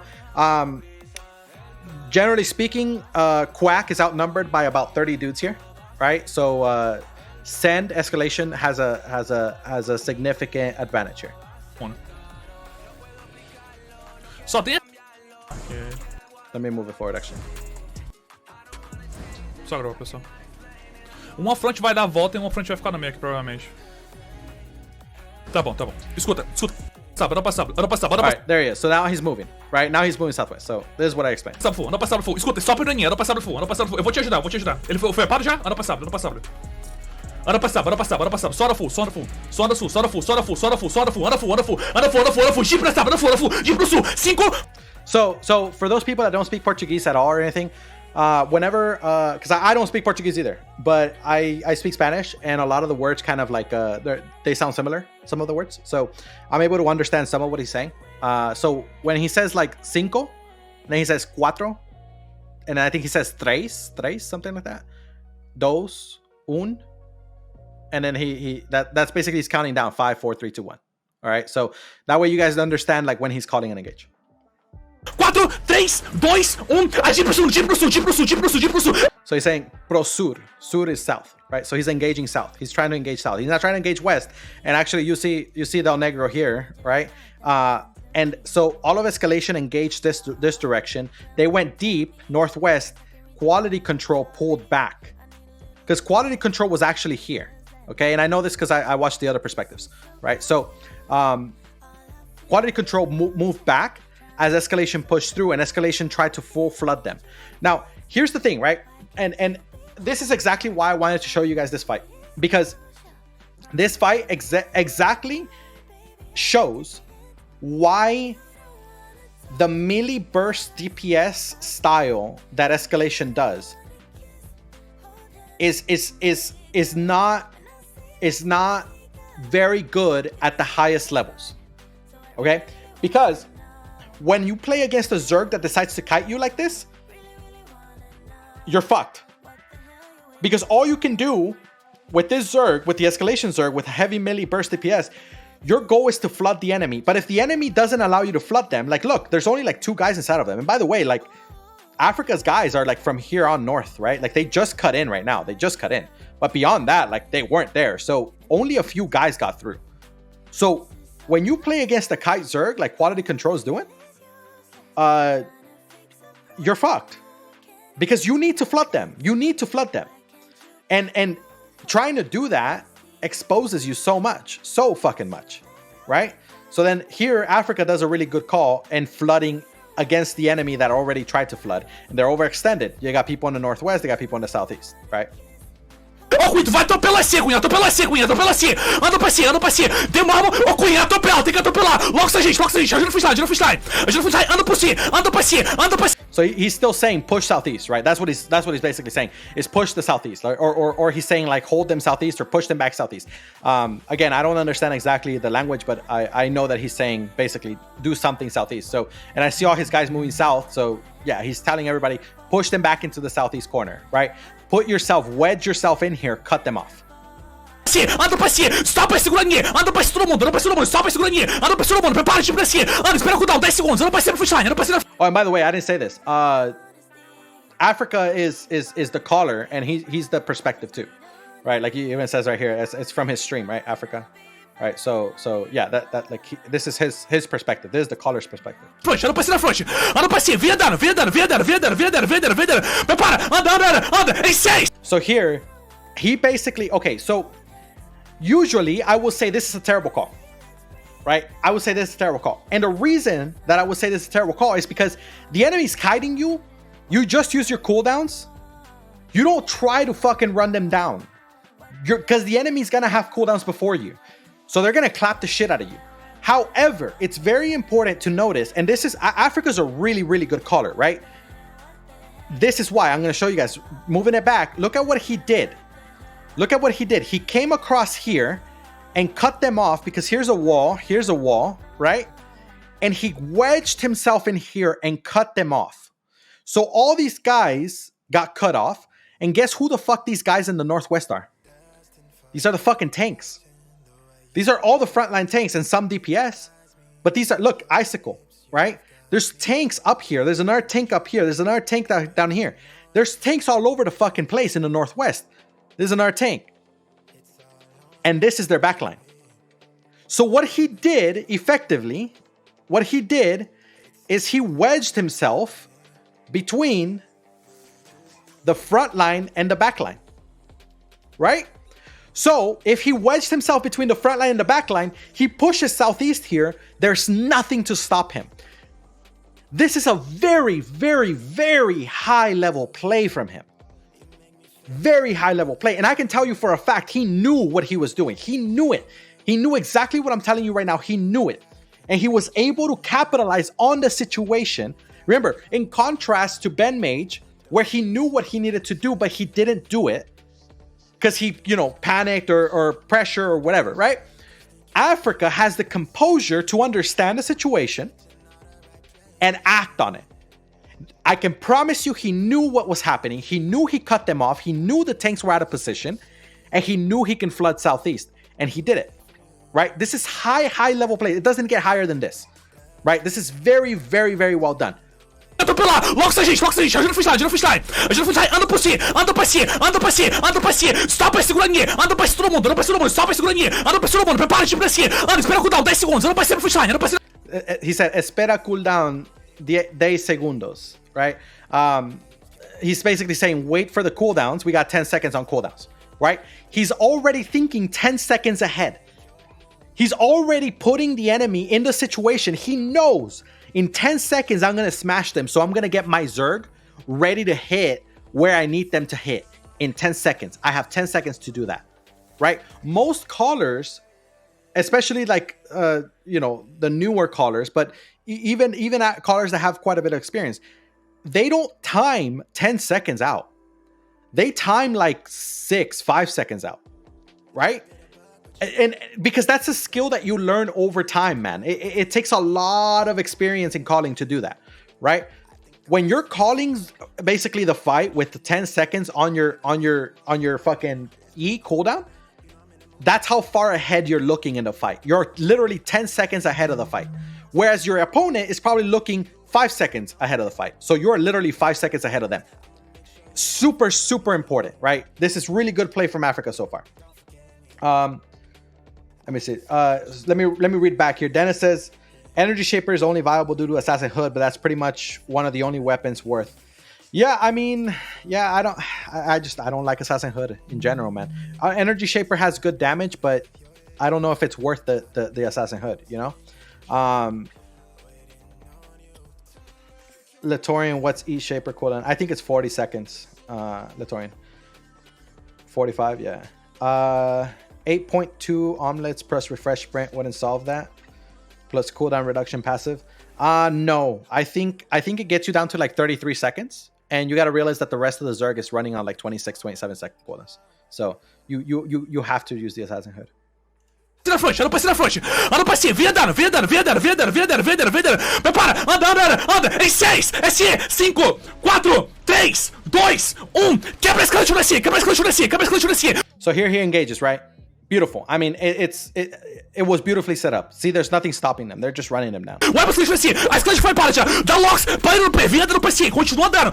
So here on forward is pretty straightforward until he turns around, right? So I'm going to pause it. The next time is going to be when he turns around, and that's when it gets dicey. Stop it, segura de W. Because remember, he has Cravens behind him, and Cravens has 80 fucking people in the zone.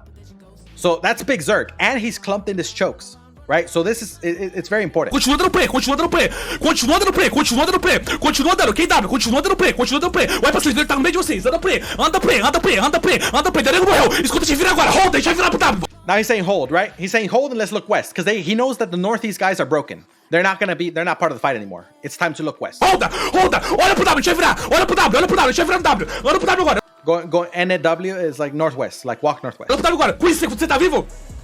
Hold. So he just asked his ally, are you still alive? Right? Está vivo. Right? Are you still alive? Right? Like basically, how are you? Like, are you dying? What's going on? Right? I can turn around now. I can help. So see how he quickly goes from I'm chasing and running down an enemy to, okay, they're broken. I don't need to kill every single one of them. He's not greedy. Right? That is so important in so many callers, man. Even experienced callers, they make this mistake so many times where they go and they chase kills to finish off an enemy. Listen, don't get me wrong. Finishing off an enemy is very important. But you have to know when they're actually finished. Because if you start chasing randoms while your allies are getting fucking dunked, that's a big mistake. So him being able to turn around after hitting Escalation so hard, he knows they're broken. He knows they're not coming back to the fight. He decides, I'm going to turn around. And instantly starts to talk to his allies. Hey, what's going on? Let's get together. Let's figure this out. Let's work together. I can help you again. Right? That's amazing. That's amazing, man. Again, when it comes to calling, it doesn't get better than this. Right? Like, he's staying on top of the allies. He's staying on top of the macro of the fight. He's staying on top of the enemies that are actually right in front of him. He's analyzing the situation. He's taking care of his Zerg, saying, put defensives down, do this, do that, right? So far, Africa is playing perfect as a caller, right? Like you cannot play any better. Now, there are some mistakes that are going to happen starting now, but I wanted to make sure that it's understood. So far, he played it absolutely perfect, right? Now, the mistakes that he makes is not big. I mean, he wins this fight fucking hands down, right? But there are some little mistakes that we can learn from. Olha pro W, front line, em 6, anda, 5, 4, 3, 2. So here. This is the first mistake, right? He's full engaging northwest into an enemy at a full distance, a full sprint distance. So I want you guys to pay attention. Most of his Zerg is back here, right? Yes, he has a lot over here, but that doesn't matter. Most of his Zerg is back here, which means what? This means that they're going to have to engage all the enemies all the way over there. This is a full sprint. This is a full sprint. This is one screen distance. This is a full sprint. So when they engage northwest at a full sprint, they're going to have to turn around without a sprint.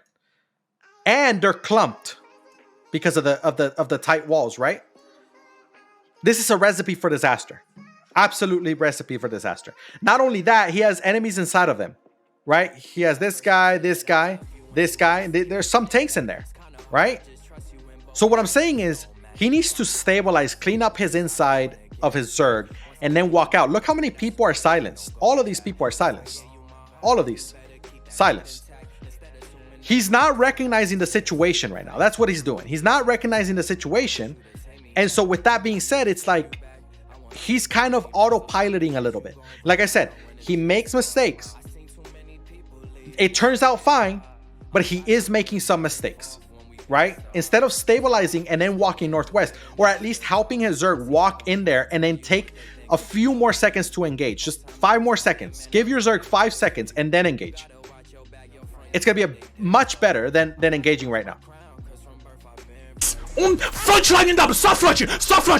So he's saying front line northwest, right? Front, só front. Explode a frente deles. Hold. Look at the kills and the deaths. Hold agora. Nothing. Absolutely nothing happens. Right? First mistake. And the reason, again, it's because his Zerg was too far back. He wasn't analyzing. He kind of went into autopilot mode. Right? Whatever caused him to go into autopilot mode, I don't know. I mean, that's in his brain. But what I am saying is that he's not looking at his Zerg. He was doing perfect until he turned around. He started making mistakes. Right? So that's because a lot of times, a lot of callers, what they do is they get focused on one thing, and then they got to switch to a different thing, and they can't make that switch quickly enough, right? And usually that's because of experience. Africa has a shitload of experience, right? So it can't necessarily be that, but some people do need more experience than others in order to understand certain concepts, right? At the end of the day, Africa did just kill a whole fucking Zerg on the east, and now he's turning around west. But he should have stabilized his Zerg before he did that. Hold agora. Paciência. Now what is he doing? Stabilizing his Zerg. He should have done this a few seconds ago, right? And instead he took a few losses in the front. I think like 2 or 3 people of his guys died in the front because of his engage. And they only killed one guy, right? But it's okay. I mean, you're losing a couple people. It's not a big deal. But it is a mistake, right? And we learn from mistakes. This is why I gotta point it out. Paciência. Honestly, at this point, I would just tell them to fucking auto attack this guy. Like this fucking behemoth inside of them is so annoying. Com esse comando em W. Hold. Ajuda no freestyle. Com esse comando W. Hold. Ana mais P. So now he's backing east, right? He's backing east, and now they're engaging the front line, and he's calling for defenses. Locks the frente. This is good. Now he should walk into them. They wasted some stuff. They didn't waste their full-blown cooldowns, but they wasted a lot of stuff there. Now he needs to walk into them. He's saying hold. This is a problem, right? There's another mistake. So the reason that he needs to walk into them is because they just attempted something and failed. Whether or not they all use their cooldowns or not, their Zerg is off cooldowns right now. Some of them have cooldowns ready, some of them don't. You can use that to your advantage by simply pressuring the enemy. Just walking close to them will cause a lot of them to back up because they know they don't have cooldowns. And it thins out the front line, and then you can hit just the front line and back up, right? But you got to do it on a timing. You have to be quick, and he's not being quick with it right now. So now he's doing it, right? Now he's saying, you know, NW, northwest, right? Espera pouquinho, espera que está no engage. Hold, calma, passa. So he's saying, wait for the engage. He says, espera for the engage, right? So wait for the engage, right? Like he's saying, like, take your time, wait. Look what's happening again. He's all silenced. His entire Zerg is silenced again, right? It's these fucking behemoths. He needs to hit them. He's ignoring them. He shouldn't be ignoring them, right? In this situation, when you're playing like a really tight chokes, and this is as tight fucking chokes as it gets, right? Like, this is fucking horrible. So when you're playing this situation, you have to play front to back. Like, you absolutely have to play front to back. And if the front is battle mounts, then guess what? You got to dismount those fuckers. Because they're silencing your entire Zerg.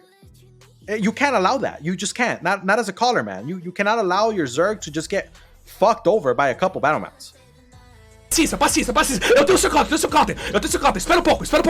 Lost agora, NW. Alright, so he's going northwest here. Honestly, I don't see anything on his screen that tells me like this is a good time to engage. But what I think it might be, maybe the allies told him on like TeamSpeak or something, like, hey, we're getting engaged on. So he wants to apply pressure so that the enemy in the middle can't apply pressure to the allies. Well, actually, their allies are like right here with him too. I don't know. Like, there's nothing that tells me this is a good time to engage unless he wants to only hit the front, right? Like I said earlier, hit the front. 6, 5, 4, 3, 2, 1. See, it's like there's so many. They're hitting straight in the middle here, and they're getting a lot of people low. But it's like the enemy. If the enemy wanted to, they could have stopped all of this, and they could have countered hard. Like, this is a really risky play right now. Espanca. Yeah, look. See, that's a lot of his guys too that are getting low, right? That's a lot of enemies. A lot of his guys too are getting low. Some of them are dying. KW. Espanca frente. Eu matei muita frente deles agora. Dá counter, por favor. Roda, KW. Yeah. See, that's a lot of bodies that are dropping, and that's both sides. That's not just the enemies. That's both sides, right? Look at the party. KW. Roda, descapa. Eles morreram muito. Now, he did win the engagement. He got more kills, but he did lose people, right? And then you still got the fucking behemoth inside of you. Olha pra W, olha pra W, olha pra W. Escuta, espera um pouquinho. Com isso, consegue dar cooldown neles? Hold. Calma. Paciência. Deixa eles ir agora. Deixa eles ir. So now, Volures decides to full counter here. Big fucking mistake from Volures. Now, I don't know if it's a full counter yet. We'll see in a couple seconds. And by the way, I did watch this before, right? But I don't remember every fucking bit of the fight. So everything that I'm giving you guys this review is because I'm watching it with you guys again. Like I've just watched it a couple times and that's it. Like I don't know the exact timing of everything. So yeah, so I don't know if these guys are coming in full, but it looks like they are, right? And so this is a big mistake because even if it's only these guys here that engage, you're effectively gonna ensure that you delete that, right? Those guys are dead. So this was a big mistake. I don't know if it's a bomb squad or if it's a full engage, but it's a terrible mistake from Volures. The only reason he's holding is because he doesn't have cooldowns. Otherwise, he would have sent it. So here he's engaging, and look how low his guys are getting because it was a full engage from Volures. It was a full engage, which again is real stupid, real stupid. And he's calling the full engage, and this seems like a bad idea because like, oh my god, look how low we're getting. It doesn't matter, man. When the enemy makes a mistake like this, you fucking full send it. You full send it into their ass, right? Because the reward, again, high risk, high reward, right? But the reward here is literally you win the fight. Like that's their kind of reward because they full engaged into basically nothing, right? Maybe it would have been better if he waited a second or two, but I don't blame him for this call. I think this call was fine, right? The healers and supports should be able to like help this out more. Like the guys, there should be Judicator armors and shit like that on there.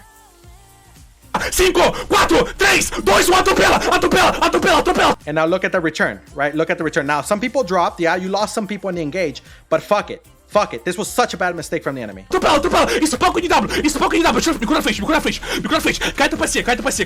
So now he got kills. Now he's coming back, right? Because his guys are getting silenced. Again, that fucking behemoth, right? It's that like, I don't understand. Like that behemoth is rough, man. That behemoth is rough and he ignores it. And it's like 3 of them. It's like he's ignoring them. I don't understand. He could have full sent it. He could have won the fight right here. But it's the behemoths. Look at that. They're covering the entire choke. It's crazy. Cura front line. Hold. Ó, com isso, consegue dar engage? Hold. A gente precisa terminar essa fight, pessoal. A gente precisa terminar essa fight. Anda pra NW. All right, so now he sees that they're easing off, right? So again, very important, right? It looked like he lost that engagement. But even if he did lose the engagement, remember, he already wiped all of Escalation, right? So he can take a little extra losses. He'll be fine.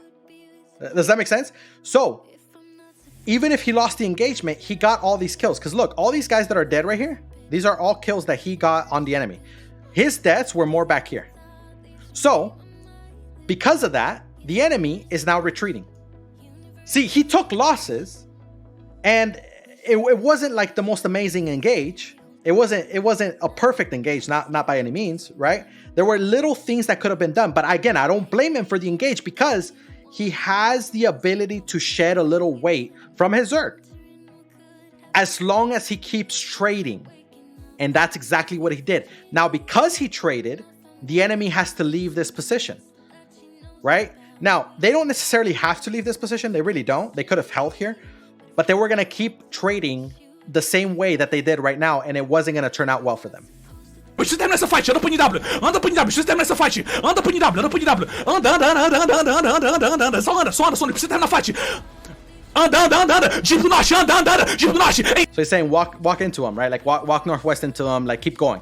That's what he's saying, keep going, right? So he's gonna go northeast into them here, right? And now he has open space. This was a big mistake by Volures. I don't know who calls Volures. Like if you guys know who calls for Volures, drop it in the chat. Because I have no idea. I have no idea who the caller for Volures is. But he made a big mistake here. Really big mistake. Because the only thing keeping... Because remember, at this point in the fight, Volures is outnumbered. They're like 80 against like 100, 110, right? Quack has like 110. Because Escalation had like 70, 80 in the fight.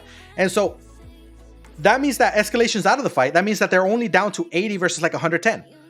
It's not good odds, man. It's not a good number. Like, the only thing that was keeping Voleurs alive in this situation was simply that Quack had such a terrible position in those chokes.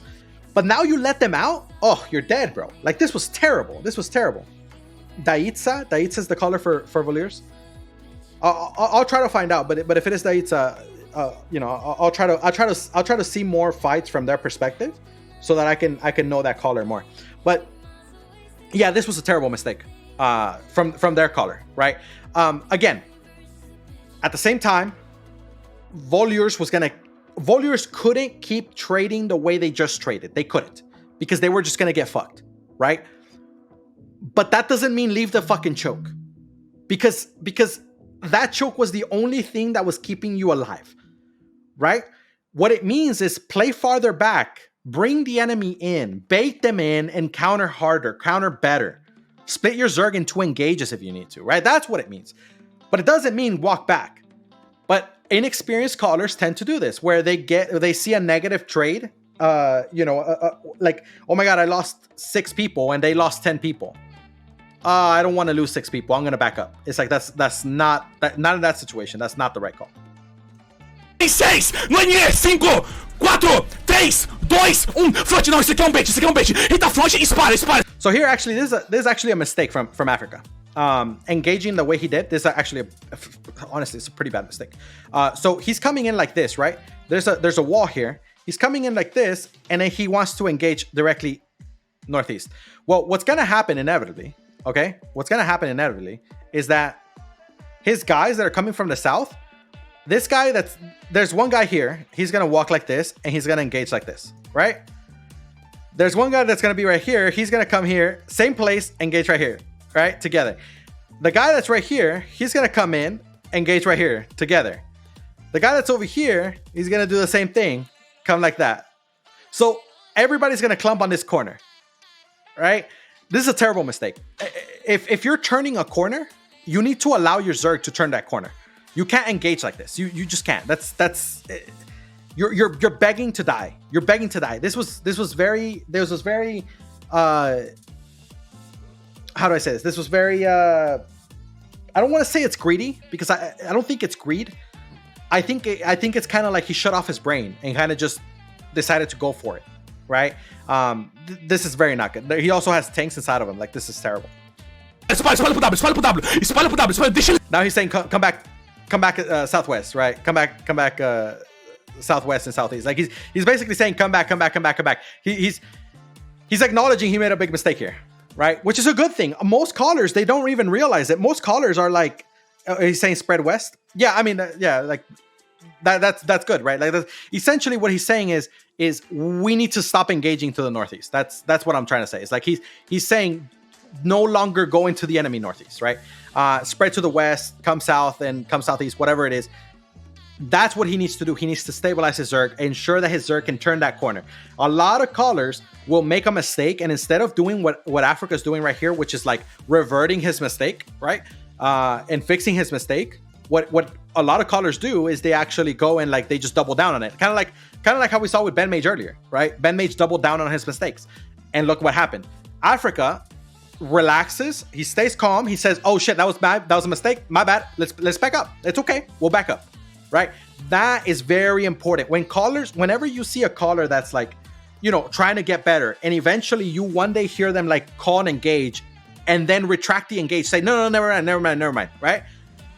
That's the moment that you know they've hit a certain level, they're getting up there, right? Like that's a really big telltale sign when callers are able to basically rescind their engages.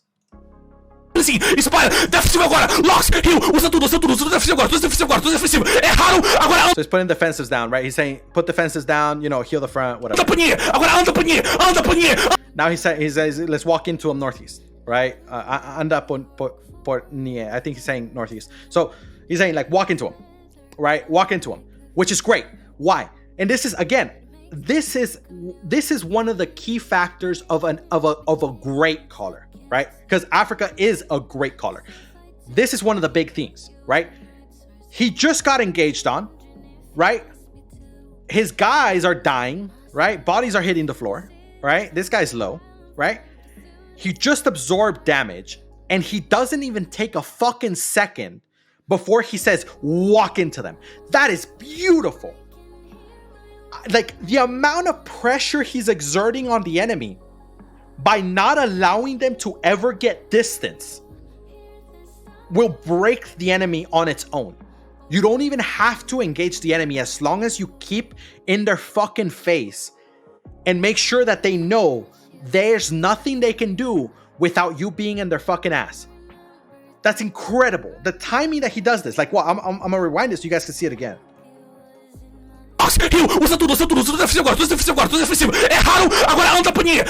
Boom. He's saying, go northeast now. Enemies are still inside of him. Enemies are still inside of him. Right here. He's like, fuck it. We're going northeast.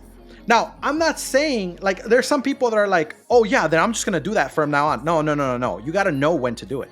And that's the key, right? He knows when to do it. He knows all the engage is done. Now it's time for me to hit. And this is why he wins this fight, is because he's able to see that the prey, right? He's a predator in the field, and he sees the prey, limping. He knows it's time to pounce, right? And that's what he's doing. It's amazing. And the thing is so many callers don't know how to do it or don't know how to time it. And that's super important. Agora anda, Paninha! Anda, Paninha! Anda, Paninha! Desce os grau! Anda! 6! Anda! 5! Anda pra frente! 4! 3! 2! 1! Espanca a frente toda! Look at that. Now, he's calling an engage early because he has 4 seconds on his cooldown. However, he knows that some of his Zerg has cooldowns already, especially tanks, and tanks are going to start catching. And he doesn't give a fuck about having a synced Zerg anymore. He just wants to run the enemy down because he knows he has them on the back foot. And yes, the enemy got some kills, but because he was fast, look at what's happening to the enemy. If he was even 2 seconds slower to walk northeast into the enemy, this would not have happened. The enemy would have gotten away. Espanca a frente toda! Quem dá pra jogar off-city? Quem dá pra jogar off-city? Vem andando pra frente! Vem andando pra frente! Vem andando pra frente! Prepara a defensiva! Prepara a defensiva! Vem andando pra frente! Vem andando pra frente! Prepara a defensiva! Espalha o pouco lá, vem! Defensiva agora! Defensiva agora! Lock hill! Acha a frente line! Roda! Agora anda pra frente de novo! Encerraram de novo! Anda pra frente de novo! Anda pra frente! Anda pra frente! Anda pra frente! Anda pra frente! Anda pra frente! Prepara! So he's still walking into him. He saw these clumps in the northwest over there getting hit, right? He saw people getting hit, getting countered on. He doesn't give a fuck. He knows, right? He knows it's over. He knows it's over. All he needs to do is catch them. That's it, and the fight's done. Anda, Manie! 6! Anda! 5! 4! 3! 2! 1! Espanca a frente toda! See, he's losing people in the front, but it doesn't matter. You're gonna beat them with sheer weight. You're not gonna let them go. You're trading, and that's fine, but you're making sure the enemy cannot get out. They cannot stabilize. They can no longer be a fighting force.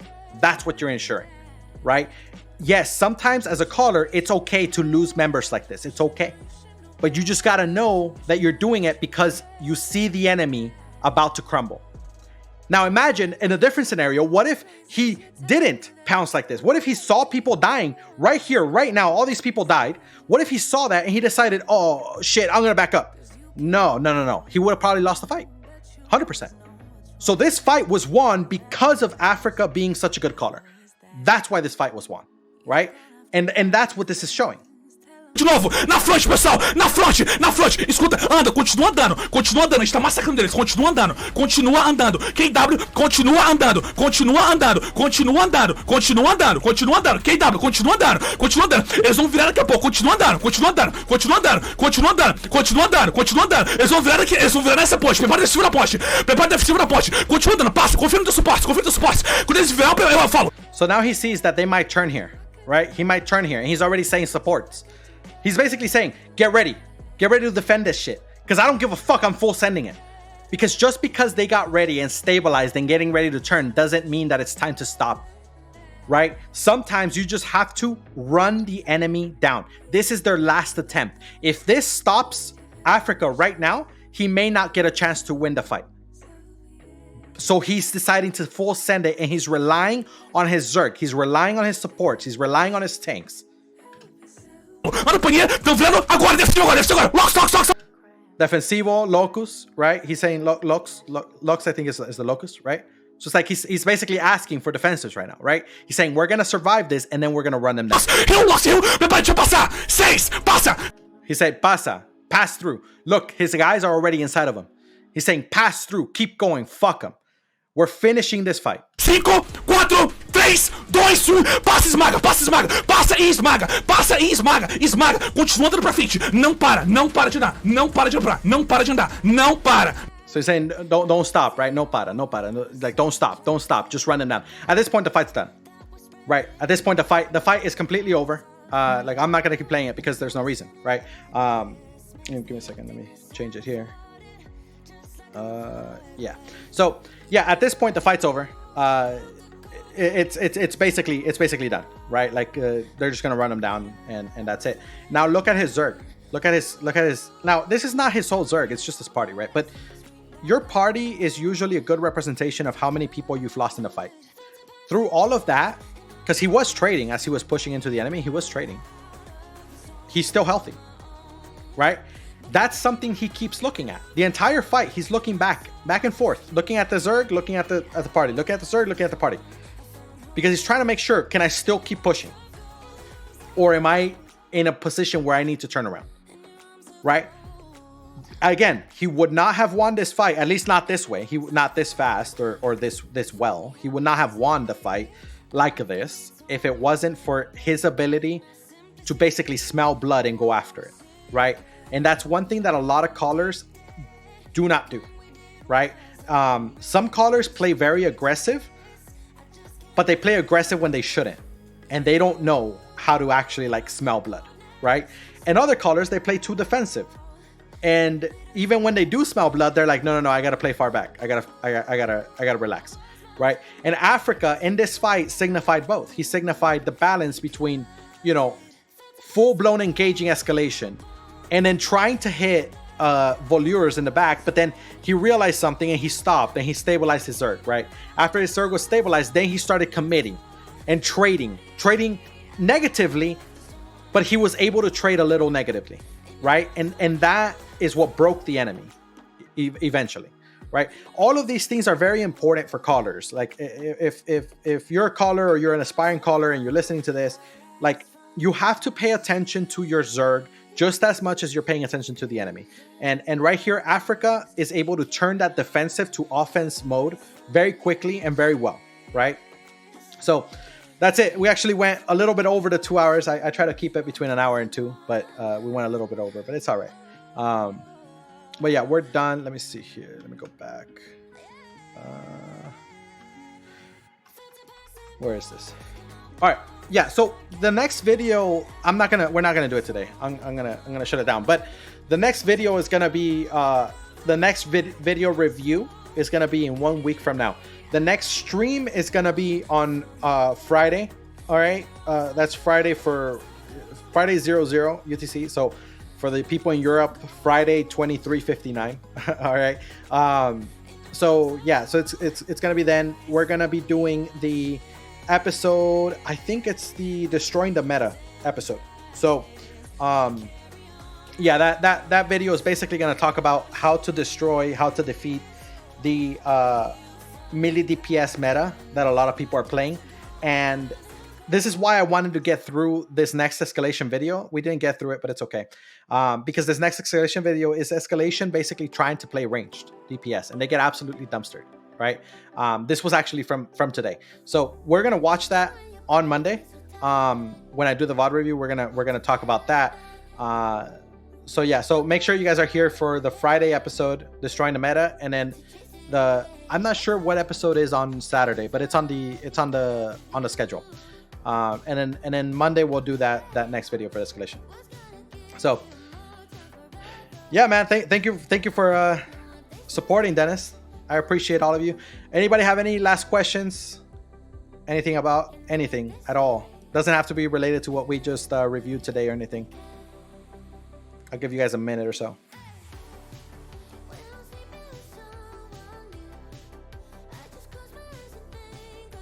No? All right. Make sure you guys hit the follow button. I appreciate it. And I'm glad that the drops are working. So I thank SBI for that. So, all right. Thank you, everybody. Thank you, Latorian. Thank you for coming. Yep. All right. Have a good one.